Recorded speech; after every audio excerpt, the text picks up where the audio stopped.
say they like coast to coast, but on demand, raw and uncut interviews, and all without no ads. One says false and one says true, and the rate you sing grows too. Grimerica is here for you.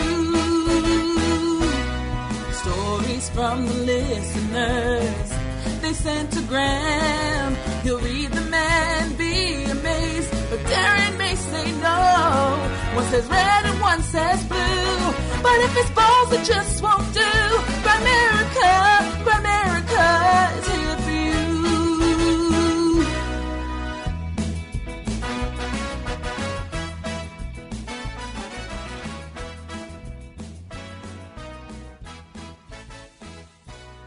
Okay, guys, welcome back to the Grimerica Show.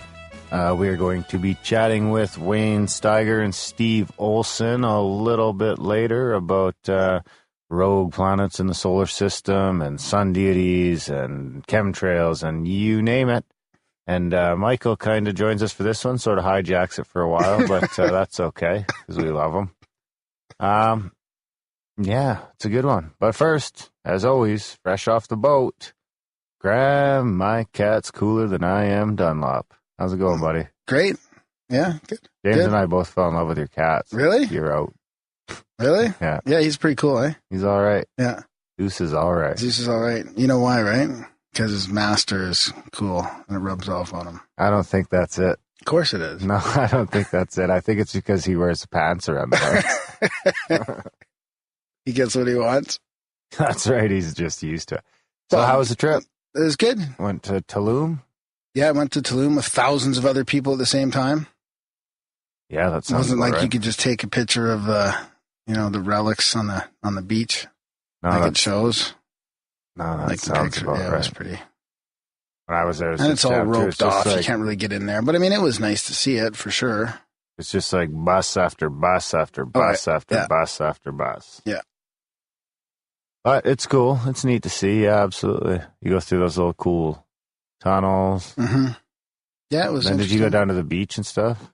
I think if you go at a certain time, there's a bunch of sea turtles down there. Oh, yeah. No, I didn't get to I didn't go there either, but we jumped the fence so that Lisa could meditate. Yeah. And then I snuck off and smoked a joint.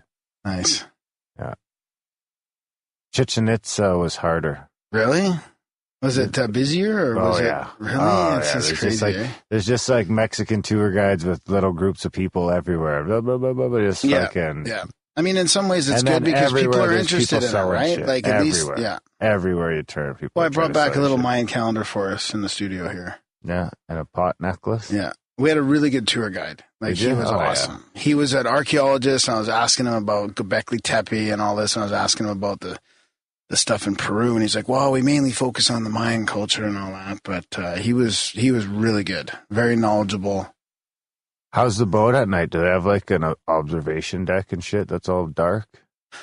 No, we kind of looked for that to see the stars and stuff, and you can see some stars. Like we had a deck on our room, and you could see some stars for that, but there was still some light pollution from the boat. Too much light. Yeah. Right? So you'd think they'd have something right on top, and then just like fucking no lights. Yeah, lie there, lie down, look at this. Yeah, I know. That's like the perfect spot.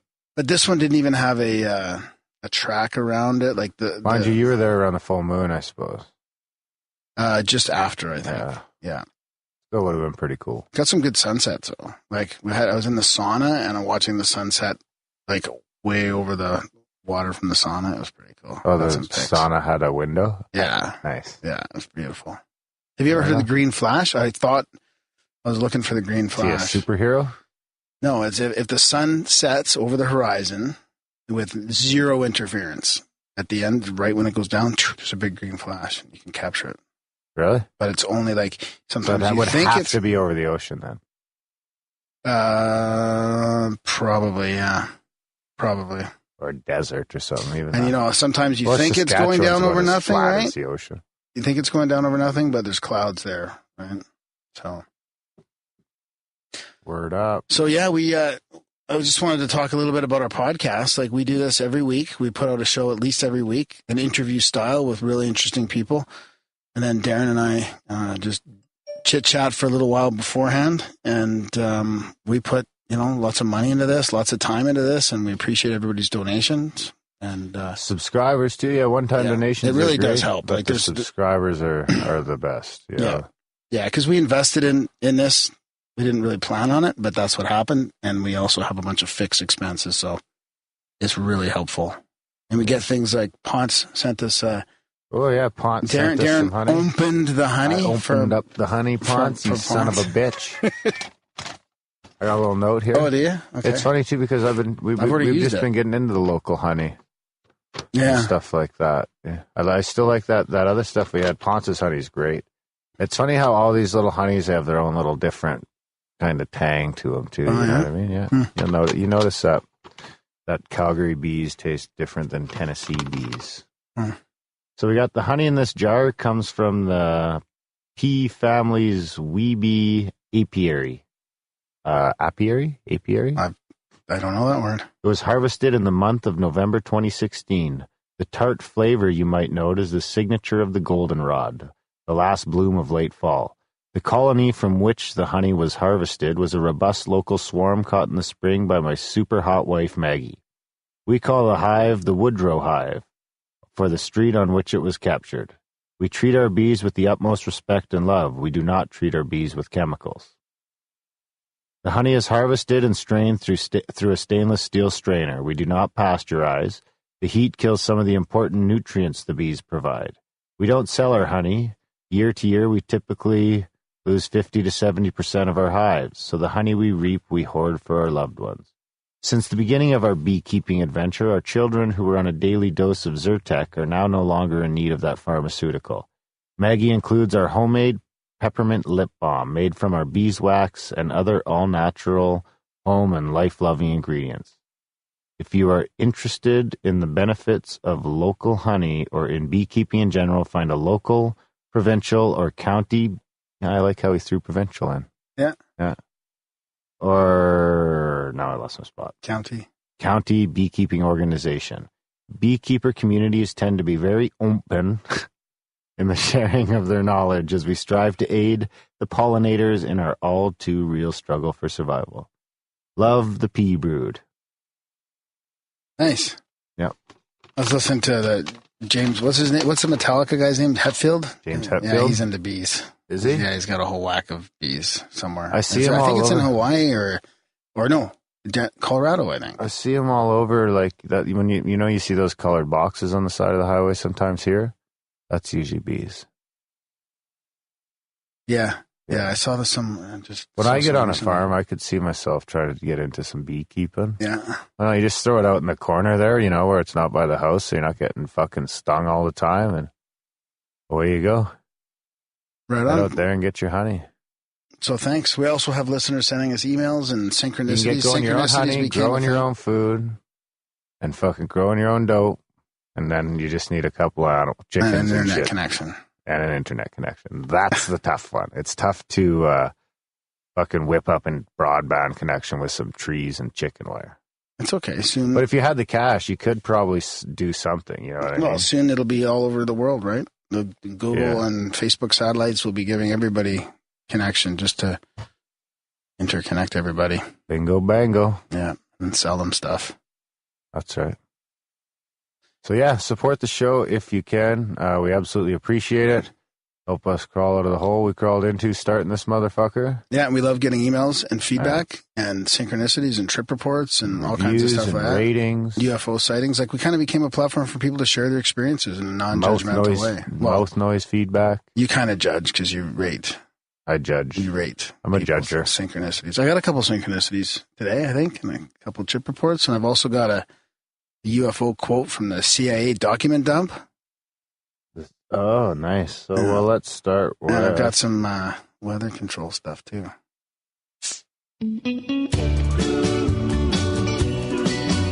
I'm a rambling gram with synchronicities all over the web. And Aaron is skeptical about everyone and don't believe it yet. Fire away.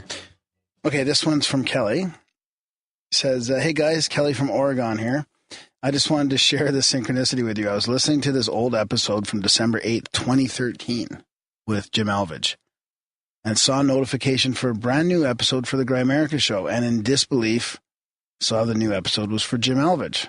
Like, what are the chances that I'd be listening to episode from 2013 and the guest is the same person as the new episode that popped up? I was a bit puzzled, and my husband verified that indeed was the same guest, but a 3-year difference.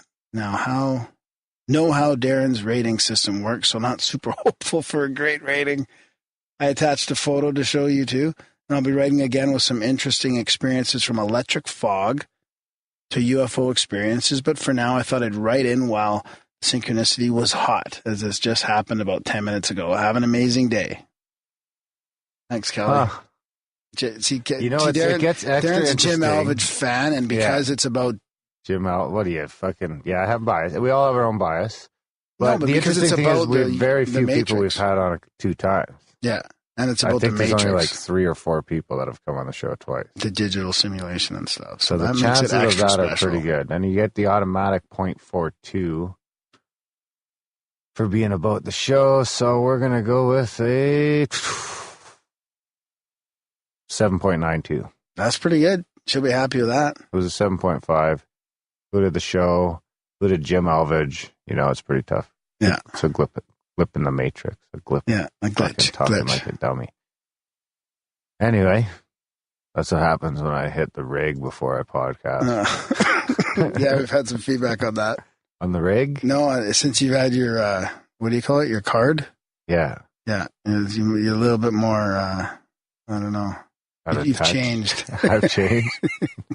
That's absolutely not true, though, because the only thing that changed is where I was getting it. Yeah. Yeah, and in some ways you've been getting better stuff, and you're more you have more energy in some ways. What do you call it? The new Sativa? espresso, the sativas. Different strains for different pains, my friend. And the new espresso machine that the family got me for Christmas doesn't hurt. Oh, nice. Just be fucking wired all the time. I got another cool one too here. Synchro? Another short one, yeah. We'll keep these short because sometimes we get long ones as well, but because I've got some other information about Chinese weather modification and yeah. Okay, fire away. You want another jingle? Yeah, send another jingle this way. I like this one. Synchronicity, it's time for another installment of the Canadian Third Party. That's the Canadian Third Party Rating Authority. yeah. So he says, Synchro? This is from Daniel, who's been sending some cool UFO art and different Or the CTSRA for short. CTSRA. Yeah. Sitra. Sitra. He's been sending in cool a combination of this digital art with insects and I guess underwater Cassandra's stuff. listening to the podcast right now. No, I put on mute. Oh, so she can't hear us. Yeah. We can only hear her. Yeah. Good thinking. Yeah. So he says, Synchro? Last night I couldn't sleep due to the heat, yet fell into a deep sleep at around 4 a.m. and dreamed about riding around a place on an autonomous skateboard. Autonomous? Yeah. Wife drove me to work and started talking to me about skateboards. I remembered my dream about skateboards. I immediately see 2 guys riding skateboards. I arrive at work and a colleague is planning to upgrade his skateboard with a motor so he can ride to work. Skateboard day. Where does he work? I don't know. What does I that seen matter? a couple people skateboarding with Omar the other day. Really? Yeah, downtown Calgary. Yeah, I was watching them for a bit. Omar seemed I'm pretty amazed. I don't understand what you mean. Well, I don't think there's probably not a lot of skateboarders. They were with him? I don't understand. No, we were just walking down the road, and all of a sudden they Oh. came like flying past us, bouncing off walls, On and longboards, grinding longboards stuff. and stuff? No, Or just- traditional. Oh, okay. The good shit, doing like kick flips and shit. Huh. I was never a boarder. I used to. I was a I skier was never and a very hockey good. player, so I just was, my feet are never good on the same. I was okay at Board. BMXing until I smashed all my teeth out, and then I just gave it up. Really? It cost me like $3,000 to fix all my teeth. I broke my seat once on a jump, and that kind of slowed me down a little With bit. your anus? And just boom. It was a banana. It was a banana seat. Who pulled it out? It was a banana seat. Nice. So the skateboarding synchro, that's a tough one. We're going to go with a 6. Really? Well, it's more of a dream. He sends in art. Maybe he should buy a skateboard. He sends in art? Yeah. No, right, I'll give him a 6. That's what I gave him already. Yeah. 6.5. All right. Good stuff. If they would have hit a skateboarder, it would have been a 7. Right on. So, what do you want now? Oh, come on. Believer in chemtrails. That's not fair. Just, I like to play People the other love one. that jingle. That's like a fan favorite. Really? Yeah. There's no other ringtone in our arsenal that people have asked for the file to make a ringtone than this one. And there's like 6 people that have this as a ringtone. And 3 of them are in Australia. So it'll be funny if they're ever in the mall one time and like one guy's walking by when another guy gets a phone call. Damn, is an unbeliever. Hey. So Instant meetup. So, we also get emails from people about articles and stuff that they, that they hear us talking about the show because we do a semi-regular weather modification or geoengineering segment talking about the U.S. Senate report back from the 1970s and all the patents and all the stuff officially going on around the world. And I got an anonymous email here with a link to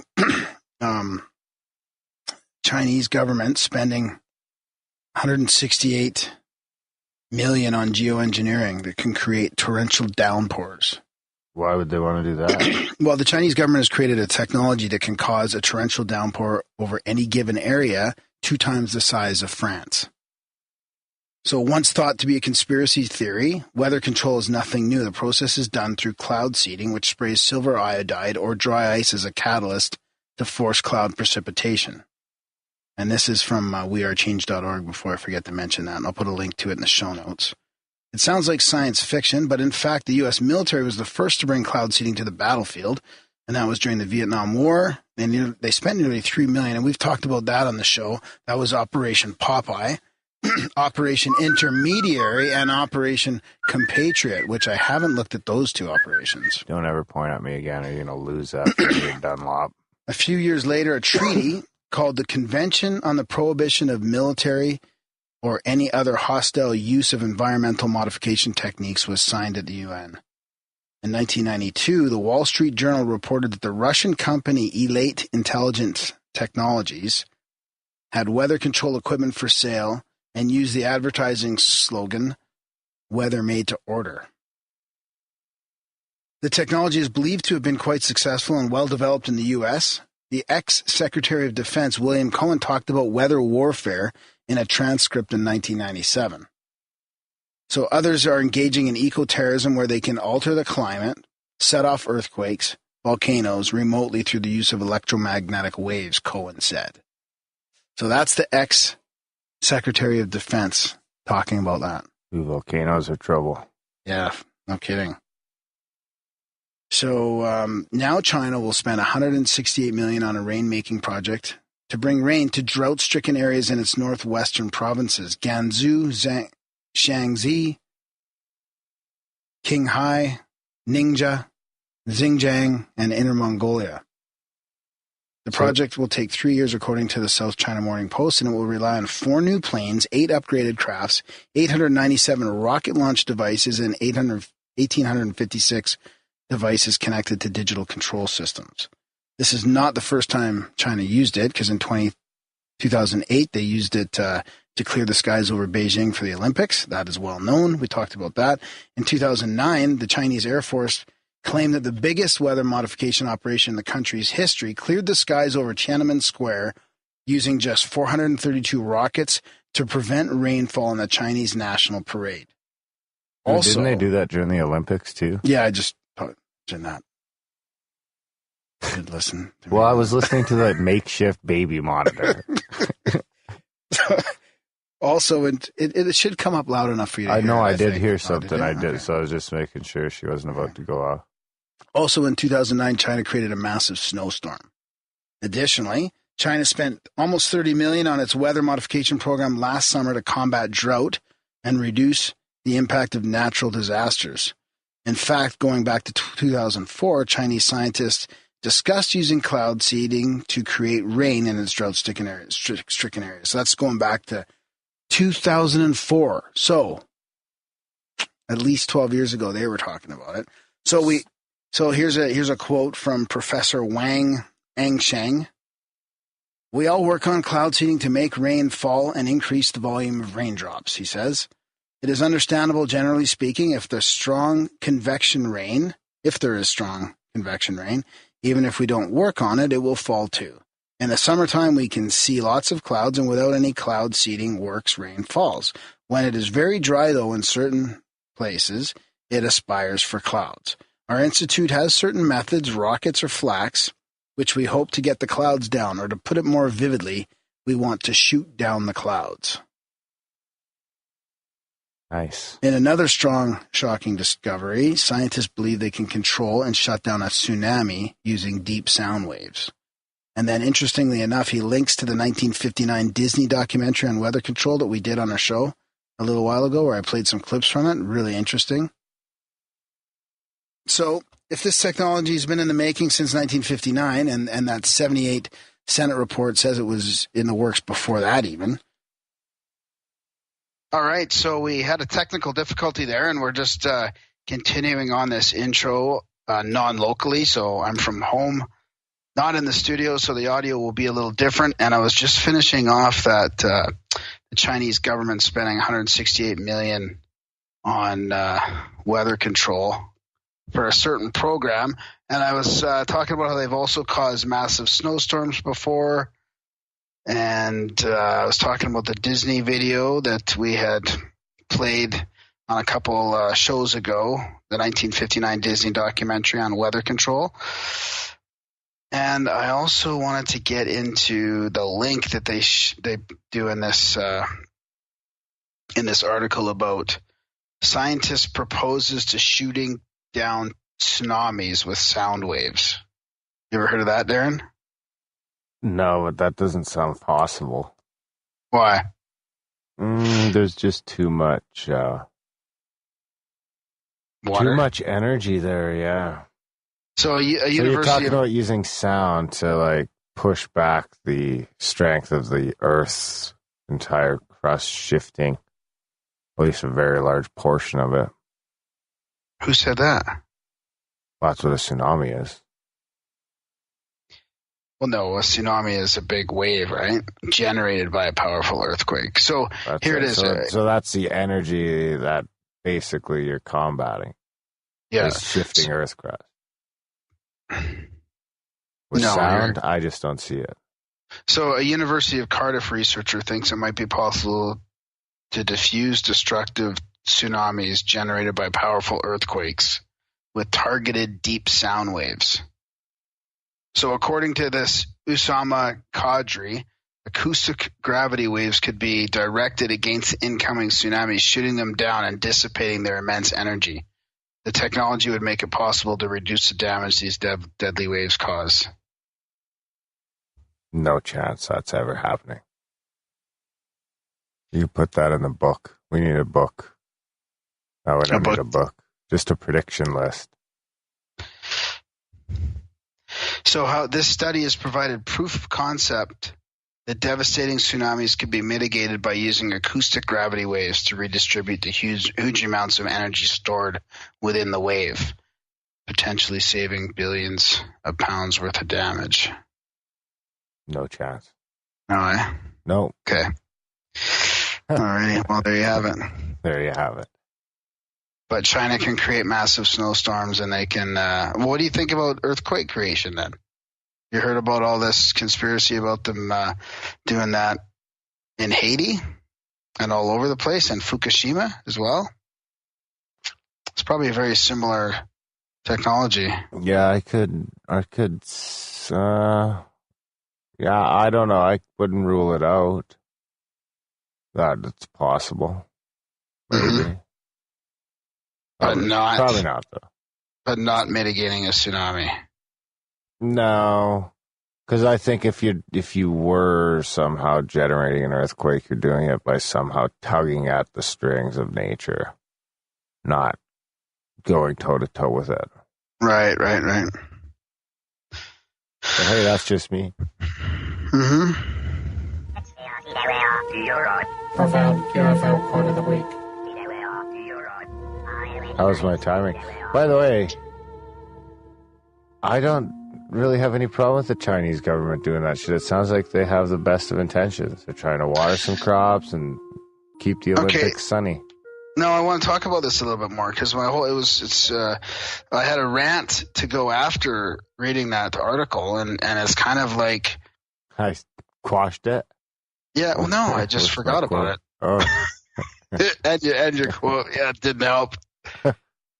So, don't tell us about global warming, anthropogenic global warming, when the Chinese government can do all this with pouring rain and massive snowstorms. So my point is that until they start taking geoengineering all over the globe into account, it's not really a fair measurement, is it? Well, like it matters. Tell me that. Haven't you seen all the gag orders and shit? Global warming's going away.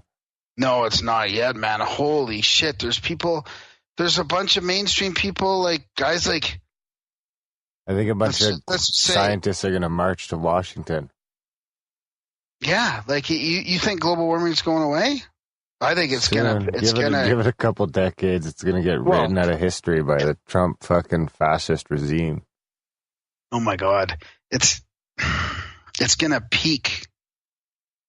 This conflict will peak within a couple of years. You know, because it's not they're not backing down. I mean, you got all these guys like Joe Rogan and Shane Smith, and even Henry Rollins. I heard him on the last Jerry, and he wasn't really specifically talking about global warming, but there's still a big push on this. People are, blaming us for the planet warming. And it's been warming for fucking 12,000 years, on and off, up and down since the Ice Age. But, way warmer and way colder. Yeah, but I mean, if people, I can't believe that fucking with the weather doesn't mess with the climate. Like if you mess with the weather enough, it's got to affect the climate. Don't you think? Maybe. I mean, if you're creating. Either way, I don't want it raining during the Olympics. Oh my God, you can't just mess with that stuff. There should maybe just be a ban on all weather. Why? I don't know. Maybe you can. Maybe it's not a big deal. Okay, then let people do it, but then don't blame us for the. I'm not blaming you. Change. Yeah, you're not. Hey, we're paying fucking carbon taxes now. I know, it's fucking pathetic. How much carbon taxes are we paying now? I don't know. We shouldn't get too into that, though. Well, let's not. Let's save that for a different time. For another venue. That's my rant. Okay. Down in Graham, going deep. Just so you guys know, Graham's rant cost you the X-Files jingle. UFO quote of the week. Okay, all right. It's a little loud in my Oh yeah, because you don't get the fader. Yeah.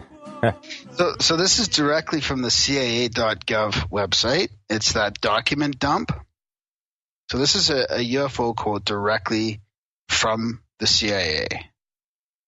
And it's back in 96. The source is a Moscow ITAR World Service, 26th of June, 96. And it's kind of hard to read because it's very governmental. I don't know. Okay, let's see here. So this is by Vladis Barbulis. And it's FBI's translated text, Vilnius. The subject, so the country is Lithuania. The subject is police officers spot UFO, rapid reaction force alerted. Again, this is CIA. And there's a warning at the top, and it says, attention, WSPOPO. WSPOPO. I don't know what that means. I should have looked it up, I guess. So it says an identified flying object was spotted near the Lithuanian border by 2 duty motor police patrol officers. Oh, now I got to try and pronounce their names. Wanius Pozera and Lamius Lamius? Sorry, Lamius. Sorry about your lame name. They placed the whole Vilnius police on the alert. Vehicle loads of soldiers from the area rapid reaction force, sniffer dogs, and police reinforcements immediately arrived on the scene of the emergency. According to the eyewitnesses' accounts, at about 0030, what's that, like 12:30? 0030 is 12:30, yep. The early morning on the Vilnius Medinaki Road near the village of Nemizas, 10 kilometers from the capital, at an altitude of 20 to 30 meters above the ground, they noticed a spherical object hanging and pulsing, alternately shrinking and expanding. At the same time, they heard what they described as a strange sound like an electric or electronic crackle. Wanting to take a closer look at the UFO, the policemen moved toward it. When they had advanced about 50 meters through the long grass, the police said the sphere moved away, rose higher, and rapidly departed in the direction of Vilnius. The policemen watched the UFO for about a half an hour. On their arrival at the scene of the emergency, members of the Civil Defense Department, servicemen from the Special Forces, and commissioners of the capital's police carefully studied the area, measured the background radiation, and tape recorded the strange sound, which was still heard in the area after the disappearance of the UFO.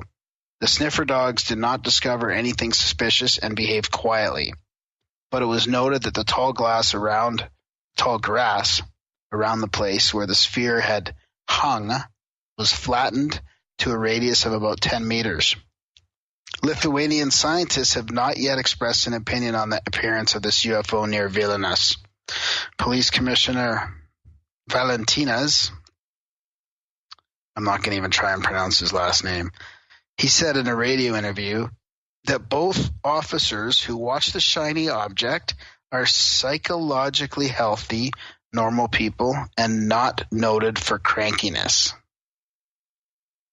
So, are you crankiness today? This report may contain This report may contain copyrighted material. Copy and dissemination is prohibited without permission. Oops. You just copyrighted? Forget that last sentence. Nice. Yeah.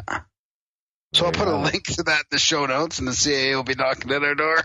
No, but it must not be no longer valid if they publish it on their website, right? They can't track us down anymore anyway.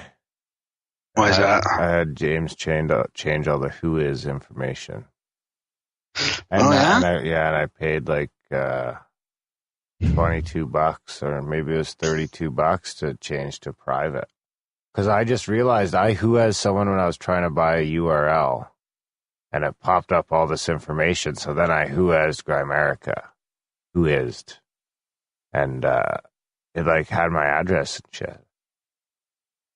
Yeah, well, I'm sure they still can track us down, Darren. Well, the CIA probably can, but well, any of the 3-letter agencies could, I'm sure. A&W, including the Lithuania cops. No. Who I can't pronounce their names. I wouldn't hold your breath. Yeah, well, thanks for that. Of course, what do you got? No problem, buddy. That was a good one. Yeah. Of course, support the show if you can, guys. Like we were saying in the beginning, we could definitely use a few more monthly subscribers. So if you've gotten some value out of the show as of late and you've been thinking about subscribing, maybe subscribing, maybe now's the time. Head on over to Jesus. Go ahead. Head on over to Grimerica.ca/support and sign up for a monthly today. If you can't do that, do all the other stuff in the show notes. Couple other kind of things that we should talk about quickly before we go. Review the show as well. We just got a great review from one of our listeners who emailed us in as well. And thanks a lot for that. Do you remember that one, Darren? I think so. And also we got listeners getting a hold of us that one of our Grimerica alumni, John Anthony West, has come down with cancer, like stage 4 cancer. So I forgot about that. Yeah, make sure we'll have a link in the show notes for that. So if anyone wants to donate to his, is it a GoFundMe or something?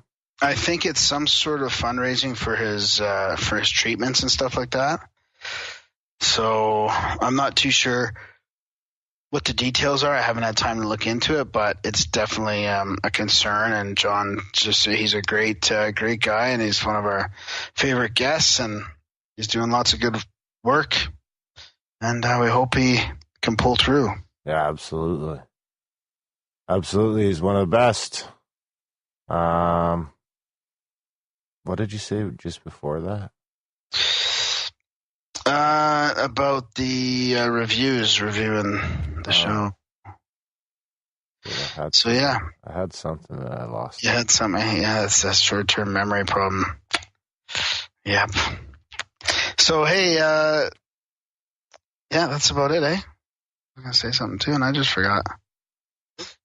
Oh. Huh? Should we mention the trip? Yeah, maybe, eh? Yeah, we will be meeting up with some friends of the show down in the Washington area, Eastern Washington, nice. Spokane area, probably. So if there's enough people interested, we were thinking about maybe doing a meetup on the Saturday. It would probably be like March the 4th, I guess.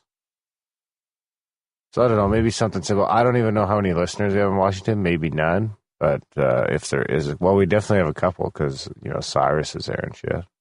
And Justin. Yeah. But they're already coming. So if you're in Washington and you'd be interested in something like that, maybe just send an email over to Graham. And like I say, if there's enough people, then maybe we can do something. Or Darren, Darren's on there too. So go to grimerica.ca/contact, and then Darren's got a button right there you can click on. Yeah, but I just probably won't respond. I don't even respond to Graham half the time. So he doesn't even read my emails. So if you want a response, email me. But if you don't care, Darren's kind of organizing it. So I'm spotty. I'm just tagging along, and you can always get a hold of Darren on Twitter. He tweets more than he emails, and I'm on Instagram for the show. So check out the Grimerica Show on Instagram, and you can communicate with us there too. That's right, and I hope you guys enjoy the chat with Wayne and Steve and Michael. And I think we'll probably post the YouTube video for this one on the channel as well, so you can see all the visuals and stuff like that. And that probably won't have the intro, right? No, that won't have the intro. No, I'm not going to bother with that. That'll just be strictly the interview. So you might want to shut it off here if you've got the ability, and go check out the YouTube if it's up yet. I don't even know if I have that file yet or anything, so we'll see what happens. But he said he was going to give it to me. I got to check and see what he sent me. I might have it. Yeah, you have it, I think, somewhere. But again, you don't really read your emails, so it's probably sitting there in an unread. Just look for all your unread ones. Oh, that's all of them. I'm still trying to come to terms with this one myself. So, but enjoy the chat. It was definitely fun.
Total of 20 days. Oh. And when was that? In the end. And I was innocent in the end. When was that? From December 6th until just like a week ago, right, Wayne? I came back up again. It was about a week ago. Okay, so this is right when I was starting to look into you guys, because our listeners were asking for your presence, and so I emailed Wayne, and when I started looking into it, that's when I found out it was really weird timing, because I think it was right after you were shut down, Steve, and that was your WSO channel? Yeah. He was a bad boy. Yeah, I'm back up now, though. So how did they say they shut it down then? It was based on copyright stuff? Yeah, it was false copyright claims. In fact, the one that shut me down was from a website address that has no when you try to do you can request that the person, take the strike down. Right. And so so I sent out the email and it came back undeliverable. Wow. So what? And they claimed it was from in fact, I could pull it up for you if you want to look at it. Well, since we got the screen share. It's very suspicious, man. I'm trying to tell you right now, it is. Hey, there's Michikaku. So my backup channel now almost has 10,000 subscribers. It kind of blew up in their face. You gained a bunch of extra subscribers? Yeah, actually. That increase of 10,000.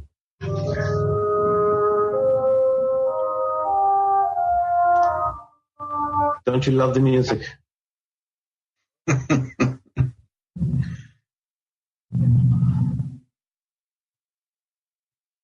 Here we go. So this is from a young man named Scott Ferguson who had no copyright claims to the photograph. It was like just a picture of the heavens. I don't think you can copyright pictures of the heavens. Not yet, anyways. So that's almost out. And then this one, check this one out. Let's open it up, man. It's really cool. Manually, Office of Naval Research, and then they gave this bogus. Here, if you want to, you can just go ahead and try to email it yourself. And then the strike expires on March, whatever. And my counterclaim takes 10 to 14 days to get worked out through. And so it should have been done a long time ago, but they didn't give me a chance to retract this one because when they take down your YouTube, you can't do any more retractions or anything like that. So wow. I've only been out there for a week. I mean, they really played me hard. And this was the review of the censored Sechi plus rotating orb, and we have that on our premium site for people to look at. So is this the first time they've taken you down? Pardon? I'm sorry. Is this the first time they've taken you down? Yeah. They left us alone until we got up to like 50,000. Then all of a sudden they just came down on us right when I was getting ready to open up my what was it that you were talking about that brought you down? We talked about, at this time, we were talking a lot about this very suspicious spacecraft. Yeah. And then also on Sechi, we were seeing huge orbs showing up and like 6 different camera bandwidths. And then we had this big like war going on with like BP Earthwatch and others because they were claiming that it was a camera aberration. And Wayne and I studied the camera and its construction and its early founders and the things that they saw. And when we did our research, we knew what we were talking about. So when we started hearing BS on it, we were just like, we called BS. And all of a sudden anytime we showed a Sechi image from that, once we understood what we were seeing, then they started, anytime we had a Sechi video up, they shut it down.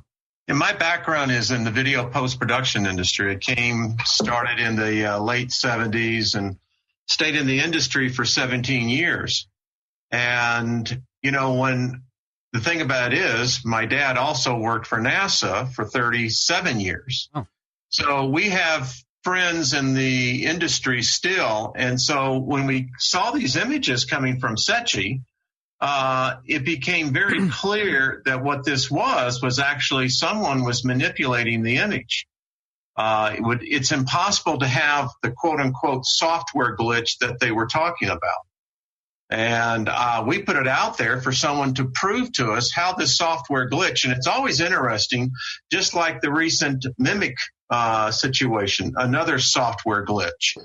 It seems like every time we start catching these anomalies with our own satellite data, it's mysteriously sometimes within minutes, you'll go back in and you'll try to get those frames and they're already gone.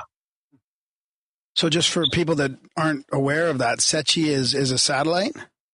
Yeah, it's actually was that bird went up in 2007. There's 2 satellites, A and B. They stand, what is it, Steve, about 2 million miles out? Are you there, Steve? He's been shut down already.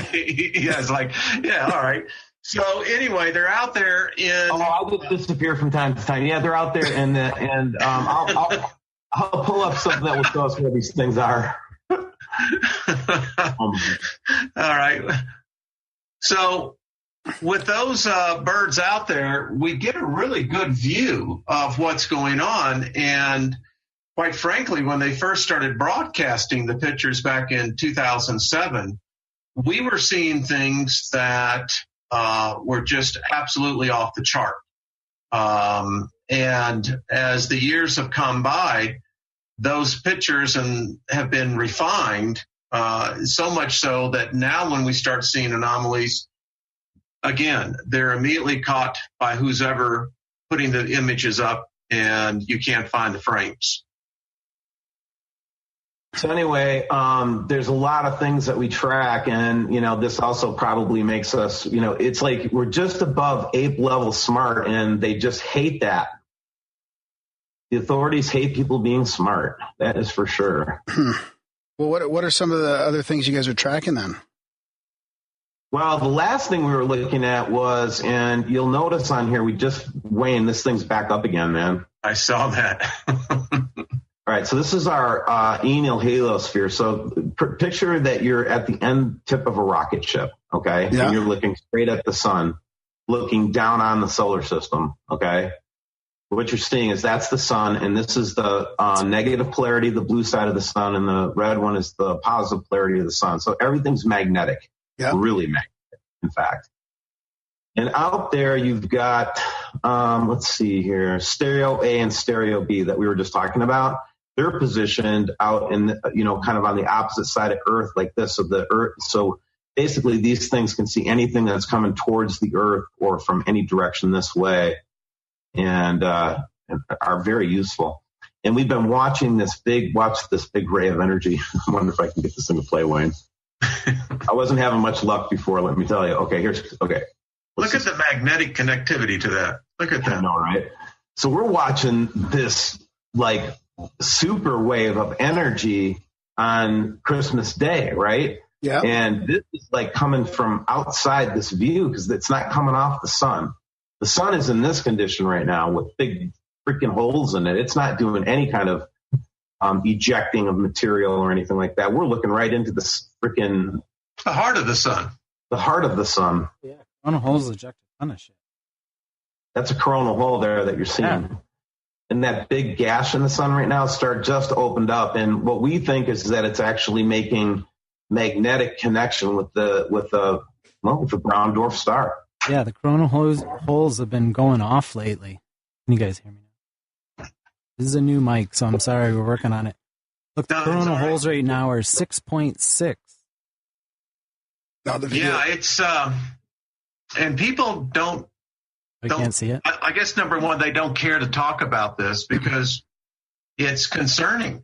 Yeah, totally. Going on with our star.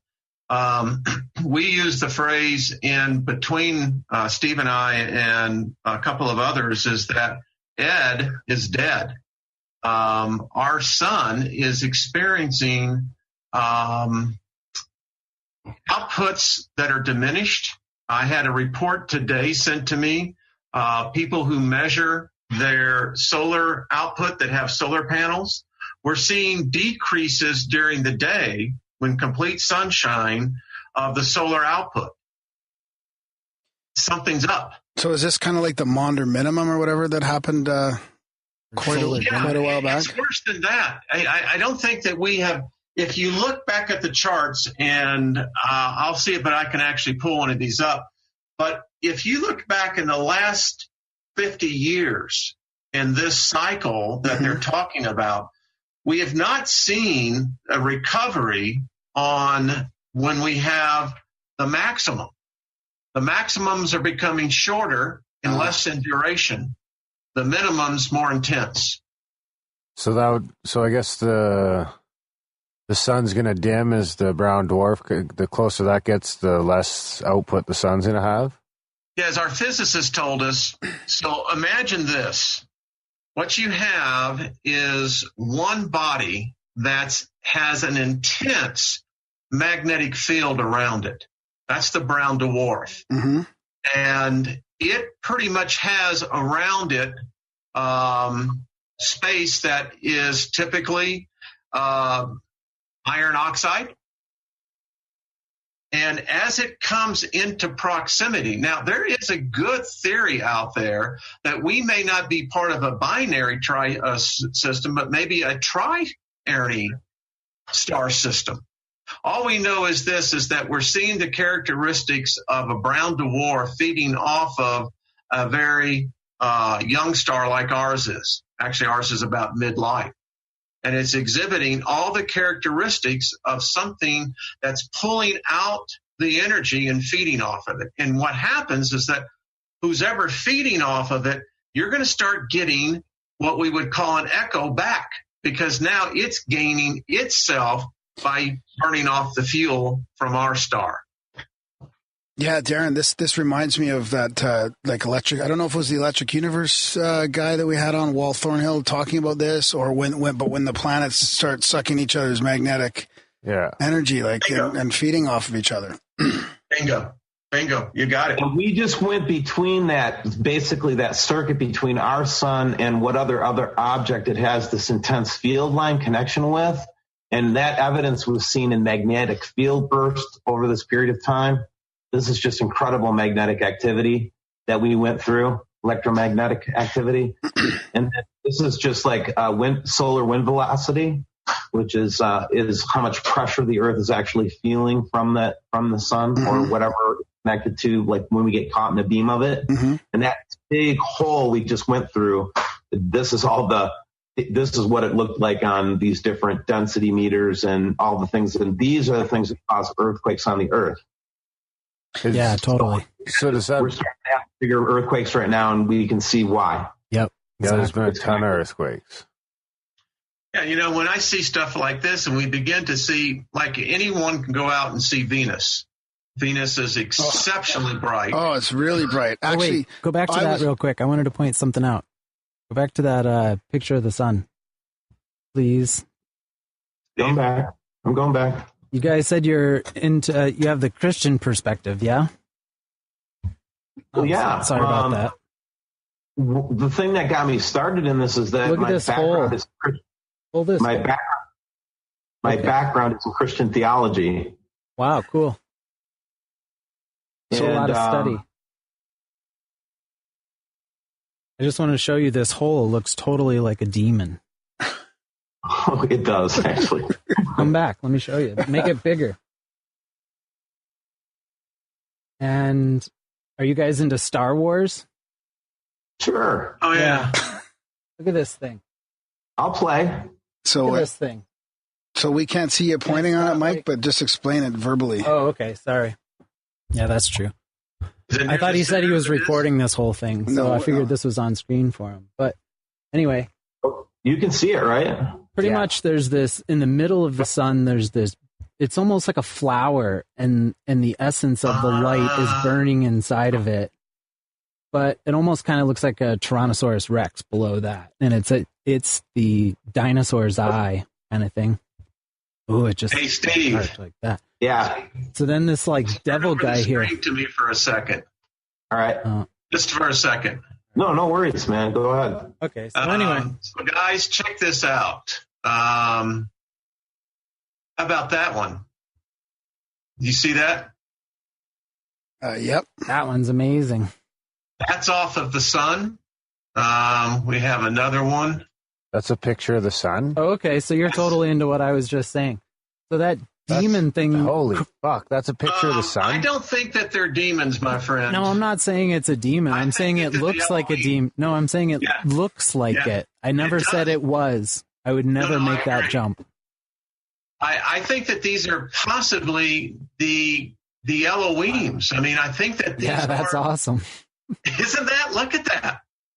I mean, Maybe we're taking the blot test. I don't know. Oh, it's a total mirror image for sure. It's just so bizarre when you see that. So nice, man. Whoa. So, and those other pictures are yours zooming in on that bright spot in the center? These are beautiful. Thank you. We see these things and we try to record them, and look at that. I mean, this to me is... That's crazy. It's a crown. Do you have a book of these? Or do you have these on your website? I have these in my files, so you can see the deities right here. Oh, totally. Well, it looks like there's a kingdom on his head. Look at the necklace around his neck. Yeah, and his third eye. Look at this, guys. I mean, and you know... That's amazing. I think that there is truth to this. We have another one in here that I think you might find interesting. How about that? What am I looking at? What's it look like to you? God. It's the hand of God. That's the sun, folks. And I got another one I can show you on this that will bring it in. We've captured a hand cradling the sun. Now you can say, well, these are glitches from the satellite. I don't think so. Just so the people listening are not thinking we're crazy. Like, this isn't your normal case of pareidolia. Like those. That's why I'm asking. Those images of the sun are crazy looking. That's why I'm asking where these are available so that people can be checking this out. Yeah, we'll have to. We'll have this as a YouTube video. They cleaned them off of the server. They're gone. Oh. Look at the thumb right there, and look at his fingers. Wow, really? Well, it's got to be cached somewhere. Somebody must have downloaded. That was his penis. Yeah, that could be that too. Yeah, that makes more sense. Penetrating the egg. There you go. I am always in trouble with the Elohim guys, so you know. So this is what we capture, and it's because my attitude with this guy sitting in the sun is just because you sit in that position and you look like that and everything like that does not necessarily make you a deity. It just makes you another being. Well, It looks like there's it's this amazing sunburst of orange and yellow and just golden light coming out, and it's this image that's like a perfect mirror image of like a kingdom sitting on top of a man's head. He's got a beard. And then the man is sitting on top of another man's head.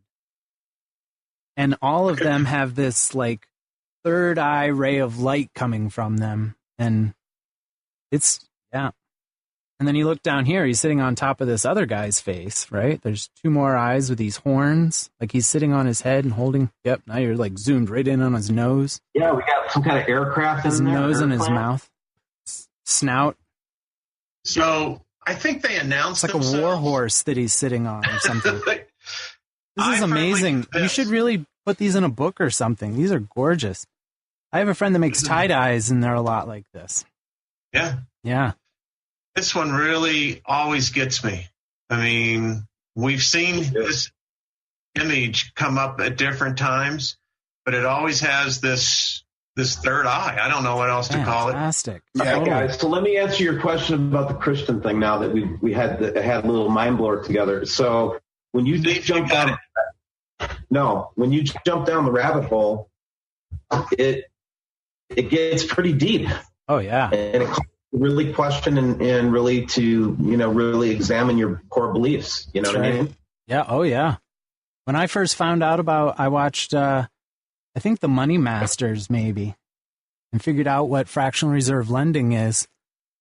I remember I had to return. Netflix used to be discs that came in the mail back then. And I was walking down the lane to put the things back, and I actually got like the chill of the darkness after watching and just finding out what the Federal Reserve is, It made me realize that there are dark conspiratorial forces out there. And been around for a very long time. And I guess it never really sunk in before that, So when you think about my path to God, I was sold on what John said, which is God is love. And I was sold on, I am still sold on that. Yeah, I would. Well, I think, everyone would agree that God is love for sure. Right. It's not he, she. God is not hate, maybe would be an even better one. Right. But you got to say that I'm starting to come to know that the actual word love, agape, means, basically it's its own pronoun. So it'd be like male, female, agape. Yeah. I mean, it's so much higher than anything that we know as humans. What are we looking at in this If you picture? don't understand that, you can't understand how, genetic material would appear out of nowhere. Well, yeah. I'm sorry if I took you in a direction you didn't want me to go, but it's no. I'm good for you to go in any direction. I'm just, those are deep thoughts, basically. It's, you can go in lots of different directions. You don't have to be a genius, man. All you have to do is, nowadays, is just look up DNA. Just look at the shape of a double helix. Yep. Tell me that the double helix doesn't have the appearance of a waveform. So I'm just showing you some pictures. I know you. And the demon thing, that was just a comment of like how it looks currently and how crazy that is. Oh, it's wild. That was all I was saying. I just, are you into demons? Some people aren't into demons, if here's my take on it. If you're saying that there are demons, then you're having to say, well, then there are angels. And then that just leads to the whole point. You see, I ask people this all the time. Is God a Christian? He's a Catholic. Is he? Is he a Jew? He says he's a he. I've yet to, I don't know. Is he sit down and ask him? I guess I never really got the chance to ask him. Well, no, I mean, it's a common sense question to ask yourself. And this is, I think, is what's depending on what perspective you have. Well, what I've learned is that we are a species.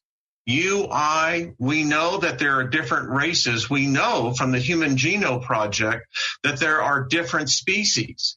And the problem that we have is that when the Human Genome Project ended in 2015, it came out with some very hard reality. And in fact, was a very much an indictment against the church. Mm-hmm. And that is the fact of this is that within you and I, we have Neanderthal, we have Cro-Magnon, we have Homo erectus. In other words, there are at least 5 distinct species that we have in our DNA. Denisovian? Pardon? And Denisovian? Yes. So we have a problem in the timeline. Yeah. Oh, yeah. The timeline, the official timeline. And so that's why I always ask people, see, I think man would always make up a religion. And what my research is doing right now is, and Steve was alluding to it, is that it's the DNA, guys. There's clear evidence that our species has been genetically manipulated. Clear evidence of that. And when we see what's happening in the sky here, we're almost kind of thinking that this may be, in fact, a cycle. Because we know this, mankind, modern man, only has a written record that goes back to about 4000 BC. But we have the fossil record, the geology record that shows in these digs, we can trace our species, other species, back to almost 10 million years ago. So what's happened here? There is a theory that we're looking at is that this is called what they call an E-cycle, an Earth cycle, and that the Earth cleanses itself about every 5 or 10,000 years. This is why we don't have any written records. When we talk about the story, the Christian story, you have to begin to ask yourself, well, wait a minute. Where did the Christian God come from? Because if you begin to go and get real serious about this, well, the story is that apparently it was the Hebrew God. But apparently something happened and we've got this thing, and that's the problem. There's things happening in the heavens. There's good evidence that we may be actually in another solar system. And I would take the position that, theologically, I would take the position that Yeshua, the true, person, if he existed, that did exist, that I believe existed, or the ideal that I would say was a amalgamation of a lot of different points of view at that time. If you want to say that God is love to me, I will be right up and down with you. I will definitely serve a God of love. I am definitely down with that. And if that's the God you're talking about, I'm with you. But if you're talking about the God that murders, genocides, whatever, that kind of thing, I don't believe for a second that that's the most high deity in the universe. Totally agree. And what we say is this. We're trying to get people to understand, folks, we are a species. And it's been our species that's been under attack. And, listen, I tell people this all the time. I'm not going to serve any God that requires my species to spill its blood for its cause. Yeah, I'm pro-human, man. I'm not going to ever be. I'm not going to do it. And I'm tired of seeing my species spill its blood for a cause. I ask people this all the time, and it's very true. Show me the last time a physical God was here that announced itself as a God. And that we have solid documentation, not literary documentation. I'm talking literal documentation. I can't find any records that basically, if you want to talk about the Hebrews, that the Elohim that came down there, you could talk about the Egyptians. You could talk about the Elohim that created us. Yeah, that's what I was going to ask. So that's where you figure the DNA got altered as through the Elohim? I think, if you take Psalms 82 and you take its literal translation, it's very clear that Yahweh is one of 12. He sits on a council of 12. There's 12 other Elohims. They answer to E, Supreme. So there's 13 total. Well, no. E is above everyone else. The Elohims answer to the Supreme. So there's 4. The God that I think that Yeshua was talking about, Philo calls him the existent. And if you've ever read Philo, first century philosopher, right, I would encourage you to read him. So here's the deal. Psalm 82 clearly says that the Supreme tells the Elohims, you're going to die just like Adam. I did a video on my YouTube channel says, does God have a lifespan? Well, there's good evidence that he does. Well, again, you got to be careful what you say is God. Yeah, that's which God? Well, Elohims. Let's say with the Elohims. Yeah, the Elohims. I'm all, the Sumerians are the ones that were the source of that theology, and the Hebrews just borrowed from that. And every serious Bible student, including people that we talk to on our channel, like Dr. Michael Heiser, all agree on that. Okay? Okay. They know that the way that these things got written was not as, not as a divinely inspired process. I do believe that there was certain things that needed to, that if we never saw that John wrote or one of his disciples wrote that God is love, I would never have known it. Well, guys, come on. Let's just ask the real question. There's good stuff. There's good stuff that comes through. But if you look at it in totality, our perspective on it, or our view of how it came to be, is a big lie. Yeah, we could have reached advanced civilization many times over. Yeah.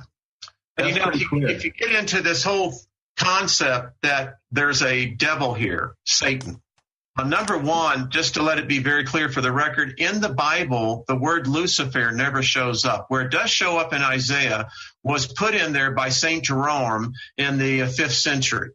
Otherwise, there is no person or deity or angel known as Lucifer. So let's just talk about this. So you're telling me an all-powerful God throws down a spiritual deity that is superior to us in every way, and out of the trillions of planets available, he just happens to throw them here, and this is where we are at. Is that an insane concept? Or it's a prison planet, and we're all here Bingo. Because... Now you hit it. Because, we're either here to help, or we're stuck here because of the whole thing. What's that one guy? He has a university.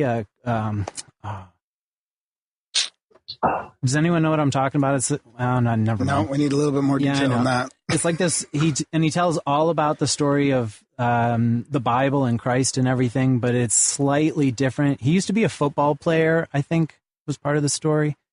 Anyway, no, but I'd like to find out. Yeah, he's got this. He's got this online university thing, so you can go through. I started it. I don't know. I'm not very good at. Does it get into soul contracts and stuff like that? Is that where you're going with this? Like that we're here for, we knew that we were coming here for a reason or whatever, and we agreed to it and all that kind of stuff? It's way deeper. He says that like Michael and Lucifer had an office together and the two of them split up, and it's all like he took a whole bunch of people with him and they all got cast down, and it's a prison planet now, and all these bad things from because the rest of our solar system is totally built out. As far as I'm concerned, I don't know. I'm starting to believe that the Corey Good thing, it's getting to me maybe, but. Well, see, I take a different approach now. I'm not disagreeing with anything you guys are saying, I think. No, I hear what you're saying. And in my search, I had to come to this place that none of the theologies, the ideologies that I grew up on and studied for many, many years made any more sense. There was too many holes in the whole story about Christianity. And it became very important to me to say, okay, so what are we? I mean, seriously, what are we? And does the soul enter in at what point? Does it enter in at conception? What happens at conception? They say day 49. Yeah, 48, the pineal gland. 49 days. Yeah. That's a pineal gland. That's when the soul enters. And the Buddhists say that too. That my wife is training to be a midwife. She is super into this shit. So you see what I'm saying? And so my point is, I personally think that we come from creation. Now, in the Christian dogma, we're taught that creation was an event. I believe that it's been perverted. I believe that creation is a physical place. Well, it's ongoing, continually. Exactly. Bingo. You've hit it. The only constant is change. Yeah. Absolutely. Totally. So think about it. I'm thinking about it. So where do we come from? Is the journey just when we're just, 75, 80 years? Oh, it's this moment right now. Every breath of every day. Conscious, always. Your mind should be awake and aware and balanced. And you continue to strive for that in every moment. If you're doing anything dishonest or out of line, it has to stop or you can't stay balanced. That's what it's about. Every creation is every moment. Unless it's a prison planet.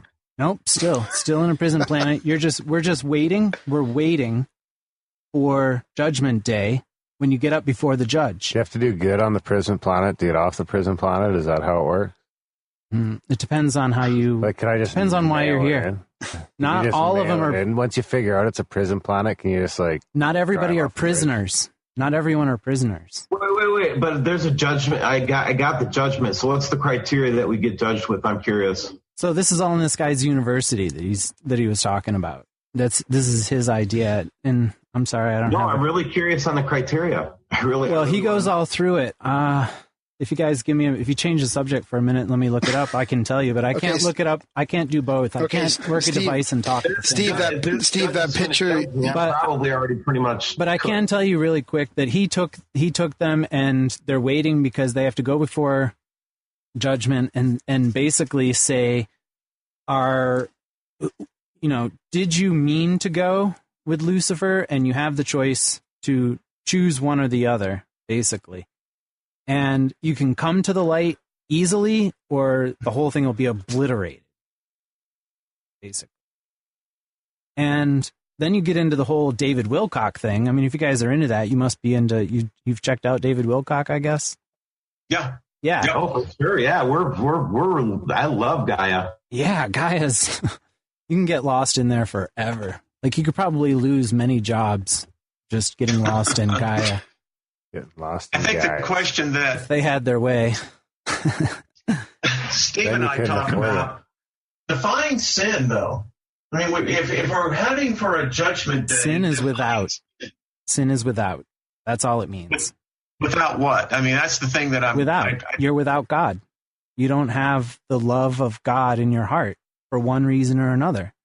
You know, you've either chosen to be against it. You've gone farther and farther down the path to be against it, or you're asleep and unaware. Or you're asleep and unaware. Yeah. Okay. But you are aware that God, or at least the Christian God in Exodus 4, I always question how can a God have murder in his heart? They're different gods. But this is the Christian God. Well, they're different gods, though. That's a trick. That's a trick in the Bible. It's been, it's a trick. The God refers to multiple different gods. I mean, you have to read it that way. You have to. It's not taught that way. That's in the Jewish one, right? When it's Elohim still. Well, okay. Well, is Yahweh the Christian God then? I'm not that good at it. I got to be honest. I got kicked out of Bible study in first grade. Wait, everybody I hang out with got kicked out of Bible study in first grade, but it made a big deal. It made a big dent to me because I remember I've thought about it. We talked about this a couple of weeks ago, and I've thought about it. And you know what it is it's and I don't want this to sound crazy, but. And that always sucks when you start something. I don't want this to sound crazy, but yeah, I was almost sound absolutely nuts, right? When she was teaching it, I almost felt offended, like she was not doing it right or not telling the story right. Like I was almost there. Like I can very easily imagine that I was there when Jesus was there, or whatever his name was. Everyone's got a different version of the story. So. And I felt offended, and they weren't telling the story right. And getting the story right was really important to me back then. I still love stories now. I'm not so much. I don't really care so much if it's perfectly right or if I'm right. I just like stories, I can dig that. And so I've thought about it, and it's more so that I felt offended that the Bible doesn't tell it right. Where Yeshua, Jesus, is washing the feet of the disciples. This is where the universe creator spoke to me about what love was one day. And he used what I knew my whole life, being raised Roman Catholic, and that whole vision of what God looks like. Mm-hmm. I looked at Jesus washing the feet of the disciples, and he looked up from me in a dreamlike vision, right? He looked up at me while he was washing the feet of the disciples as a slave, right? And I was like going, what's up with that? You're the king of the universe. And he looked back at me and goes, perfect power can only be contained with humility. That's right. End of story on that one. So who was talking to me when I learned that, when I heard that? Well, you're probably having the same vision Paul had. That's a powerful thing you've had. Yes. But Paul never saw that. Well, number one, we start getting into what but was. I'm saying I learned something about love. Now, what if my friend, Krishna from Bangladesh, or let's just pick a place in India, Chennai, wherever, and he has a vision of his God doing the same thing. So Hindu, is that what you're saying, Hindu? Love. So who's wrong? Nobody's wrong. If God is love, you're all right. Everybody's right. I think that's what the world needs, is everybody needs to stop being wrong and saying everyone else is wrong, and everything that's fake needs to be, the truth needs to come out, Right. Whatever it is, whatever it is. And we all have to face it. Right. It's kind of like we've had a long time to wake up slowly. And that's what I was going to say about, I think I got this from Wilcock, but it's time to put on your big boy pants. Every 25 or 6,000 years, there's a harvesting, is the whole Book of Ra thing. Have you guys gotten into the Law of One? Yeah. Yeah. I haven't read all of it, but it's pretty crazy stuff. Have you guys read the Law of One? No, not Have yet. we totally hijacked your show and you guys just want to change? No, just keep going. Okay. Every 26,000 years or so, there's a harvesting, and there's 3 of those, and this is the final one, is what he was saying, I believe. I could be wrong. What are they harvesting? Souls. Sorta, yeah. Because this is like a place where it's been seeded, a lot like what you guys are saying. God seeded it. And the souls are supposed to come up to where you become compassionate, basically, like unconditional compassion. And they got to the first 26,000 years, and there was like only a dozen people that met the grade. And those dozen people decided, odds, man. That's shitty. Those dozen people decided to stay. And at the end of the next 26,000 years, there was like 100,000.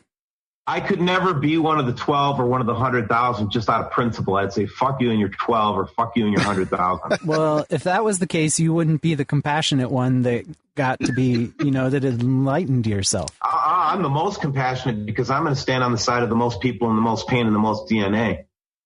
Yeah, okay. It comes back down to this whole situation of, I posted a video today called The Code Carriers, and we all carry the code. And I hear conversations and I enjoy it because we have to dig deeper. But think about this, guys. We all have within us, each cell has the contents of millions of libraries of Congress. One cell. Totally. We have trillions of cells within us. Why is it our species and the other species before us have not been able to, number one, access that information, but more importantly to the point, why is that information in us? I contend before you that if we ever learn to unlock that code, we become like God. Mm-hmm. Well, again, did you guys ever see that movie Lucy? No. Yeah, that was pretty good. Lucy? Yeah. Yeah, well, basically, she took some pill or drank something that made her DNA and her brain power reach its full potential. Yeah. And she reached some kind of super frequency where she could just hop into the 12th dimension and go traveling around on foot. Like the great masters of old.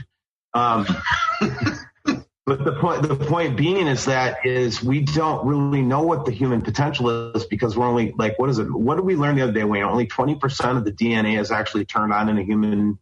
Yeah, if that. Yeah. Yeah, I think it's way lower than that. Yeah, I thought it was like 10 or 8. Well, it makes you wonder with practice, like what the monks did. Like, there's all these stories about biolocation and controlling their temperature. I mean, these guys are now proving with science that they can do breathing techniques and swim through the ice and run up mountains in the snow in their shorts and all this kind of stuff just through breathing techniques. I mean, how advanced did we get spiritually back then before, the industrial civilization, monks biolocating and all kinds of, levitating well, maybe stuff. The lie is that we need technology to do the things that these guys are doing up here in the space station, man. Maybe we don't need technology for that. And that's the lie. Yeah. There was a monk in the 16th century they did a book on him called Practicing the Presence of God. And he was recorded an eyewitness that he would walk out literally the windows of the monastery and be able to actually transcend walking on air. Yeah. I remember Travolta had those powers in that other movie. Yeah. Right before he died, he had like a brain tumor. Travolta. I think it was Phenomenon. In Phenomenon, remember when he was able to release that part of the brain that he was able to actually begin to bend? And I think that was really, as I look back on it, frequency, wouldn't you say? Yeah, kind of. Yeah, same idea. Yeah. That one video, Heroes, I think it's called. Have you guys seen that? Where a bunch of different people get those powers. Yeah. That was I got hooked on that show. Yeah, it was cool. And then there's the other one, 4400, or the like people all over, and they have to come to this one city, and they all have powers, and they promise not to use them. It's kind of like X-Men too, right? Yeah, it's kind of like X-Men. Yeah. Well, that's what they're doing in the lab negative right now. blood. Yeah, I wouldn't be surprised. Have you guys seen that monkey pig like 2 weeks ago? That was crazy. Who said They're RH designer factor? pets in China now. Can you? I want a little mini elephant. Who said RH? Me. The RH factor. You know, that's one that... Yeah, tell me about that. Isn't that like 1 in 45 too or something, Graham? 4 or 5%. I'll be right back, guys. Okay, Steve. Is it true all the abductees are RH negative? I've heard a whack of stuff about RH negative. Yeah, it's pretty crazy. Yeah, what do you think about that, Wayne? The Uru bloodline? There's actually a really good book by a guy by the name of Robert Seffer. And it's called A Species with Amnesia. It's RH factor. The reason why we know there wasn't one creation, it's impossible for RH positive and RH negative to come from the same bloodline. Right. Where'd the other bloodline come from? Yeah. Lizards. I give up. Tell me.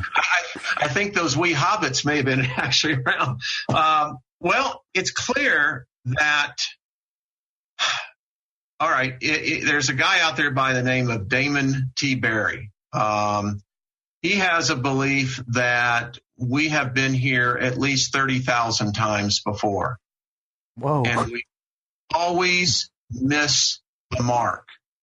Now, I do for a living, I write software. I invent systems. My last one I did for nonprofits to use their cell phones. I was doing that back in 2011. Here's the deal, guys. I'm an observer of mankind.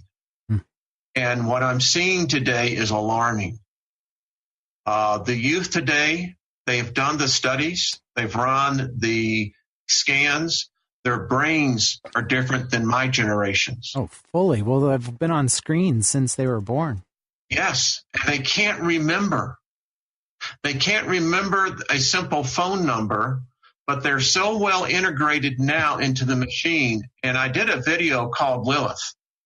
And you see, I don't think there is a Satan. I think that if we have an enemy on this planet, it's a her, and she goes by the name of Lilith.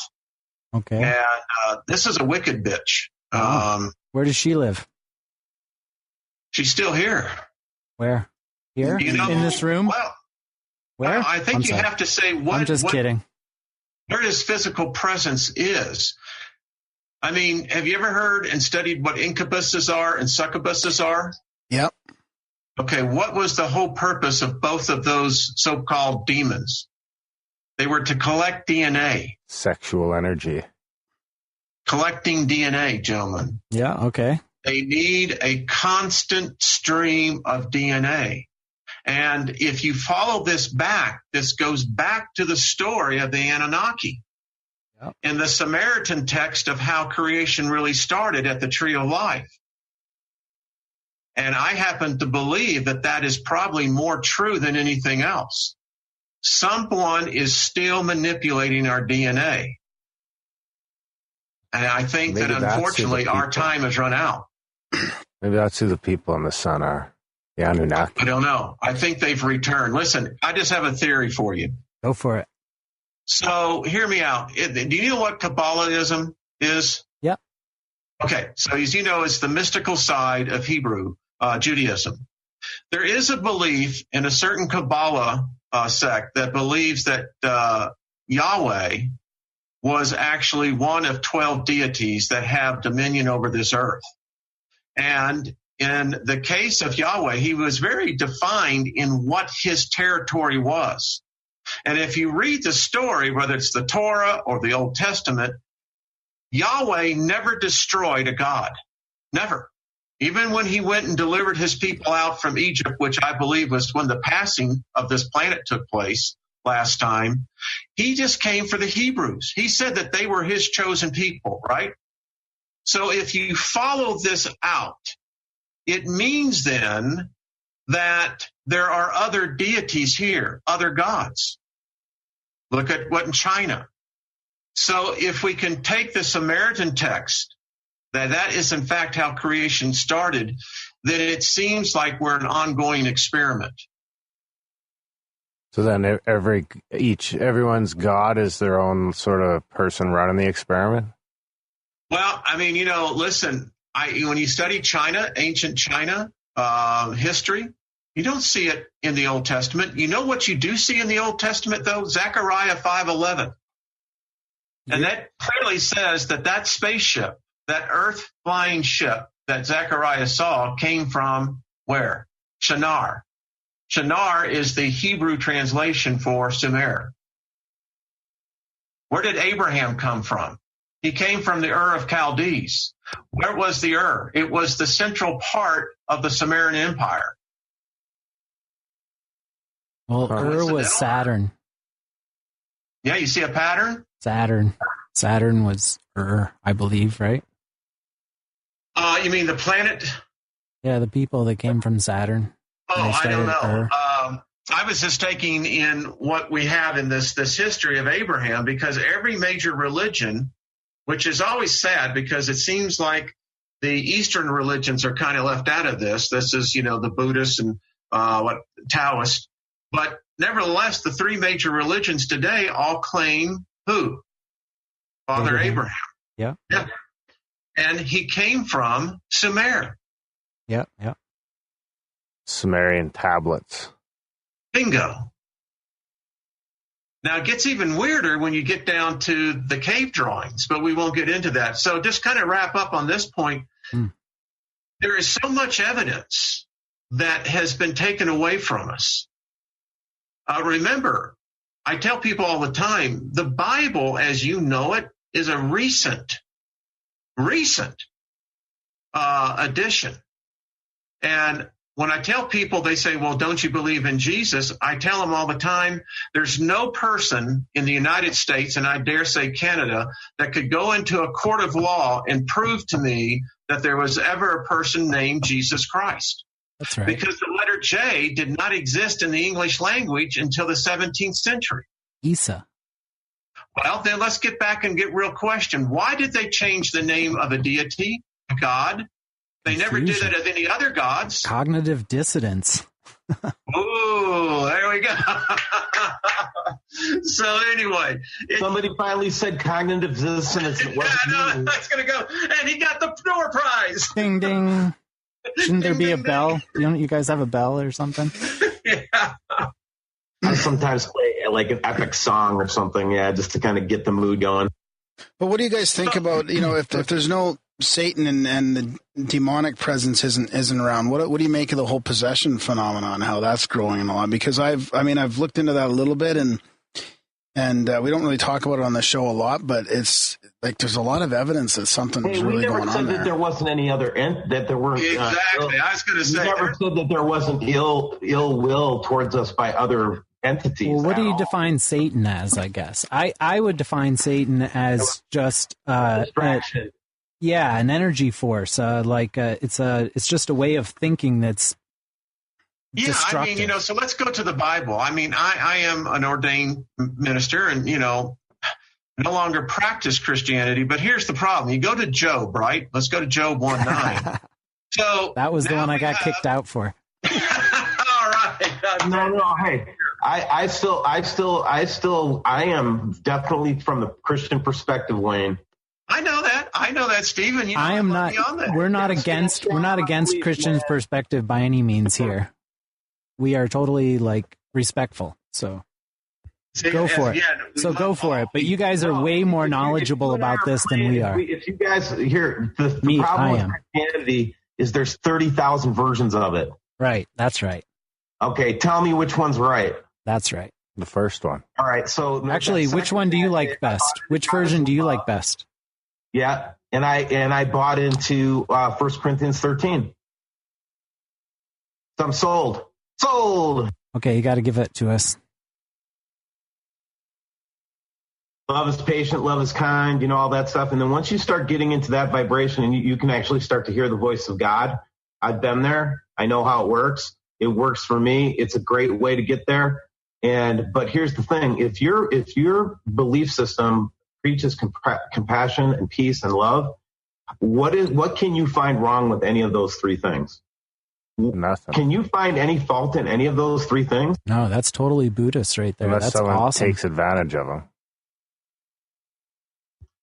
So, again, I mean, I've experienced, I feel like I've had dream experiences where I've felt all of life at one time, and then in this converse part of the dream felt no life at all.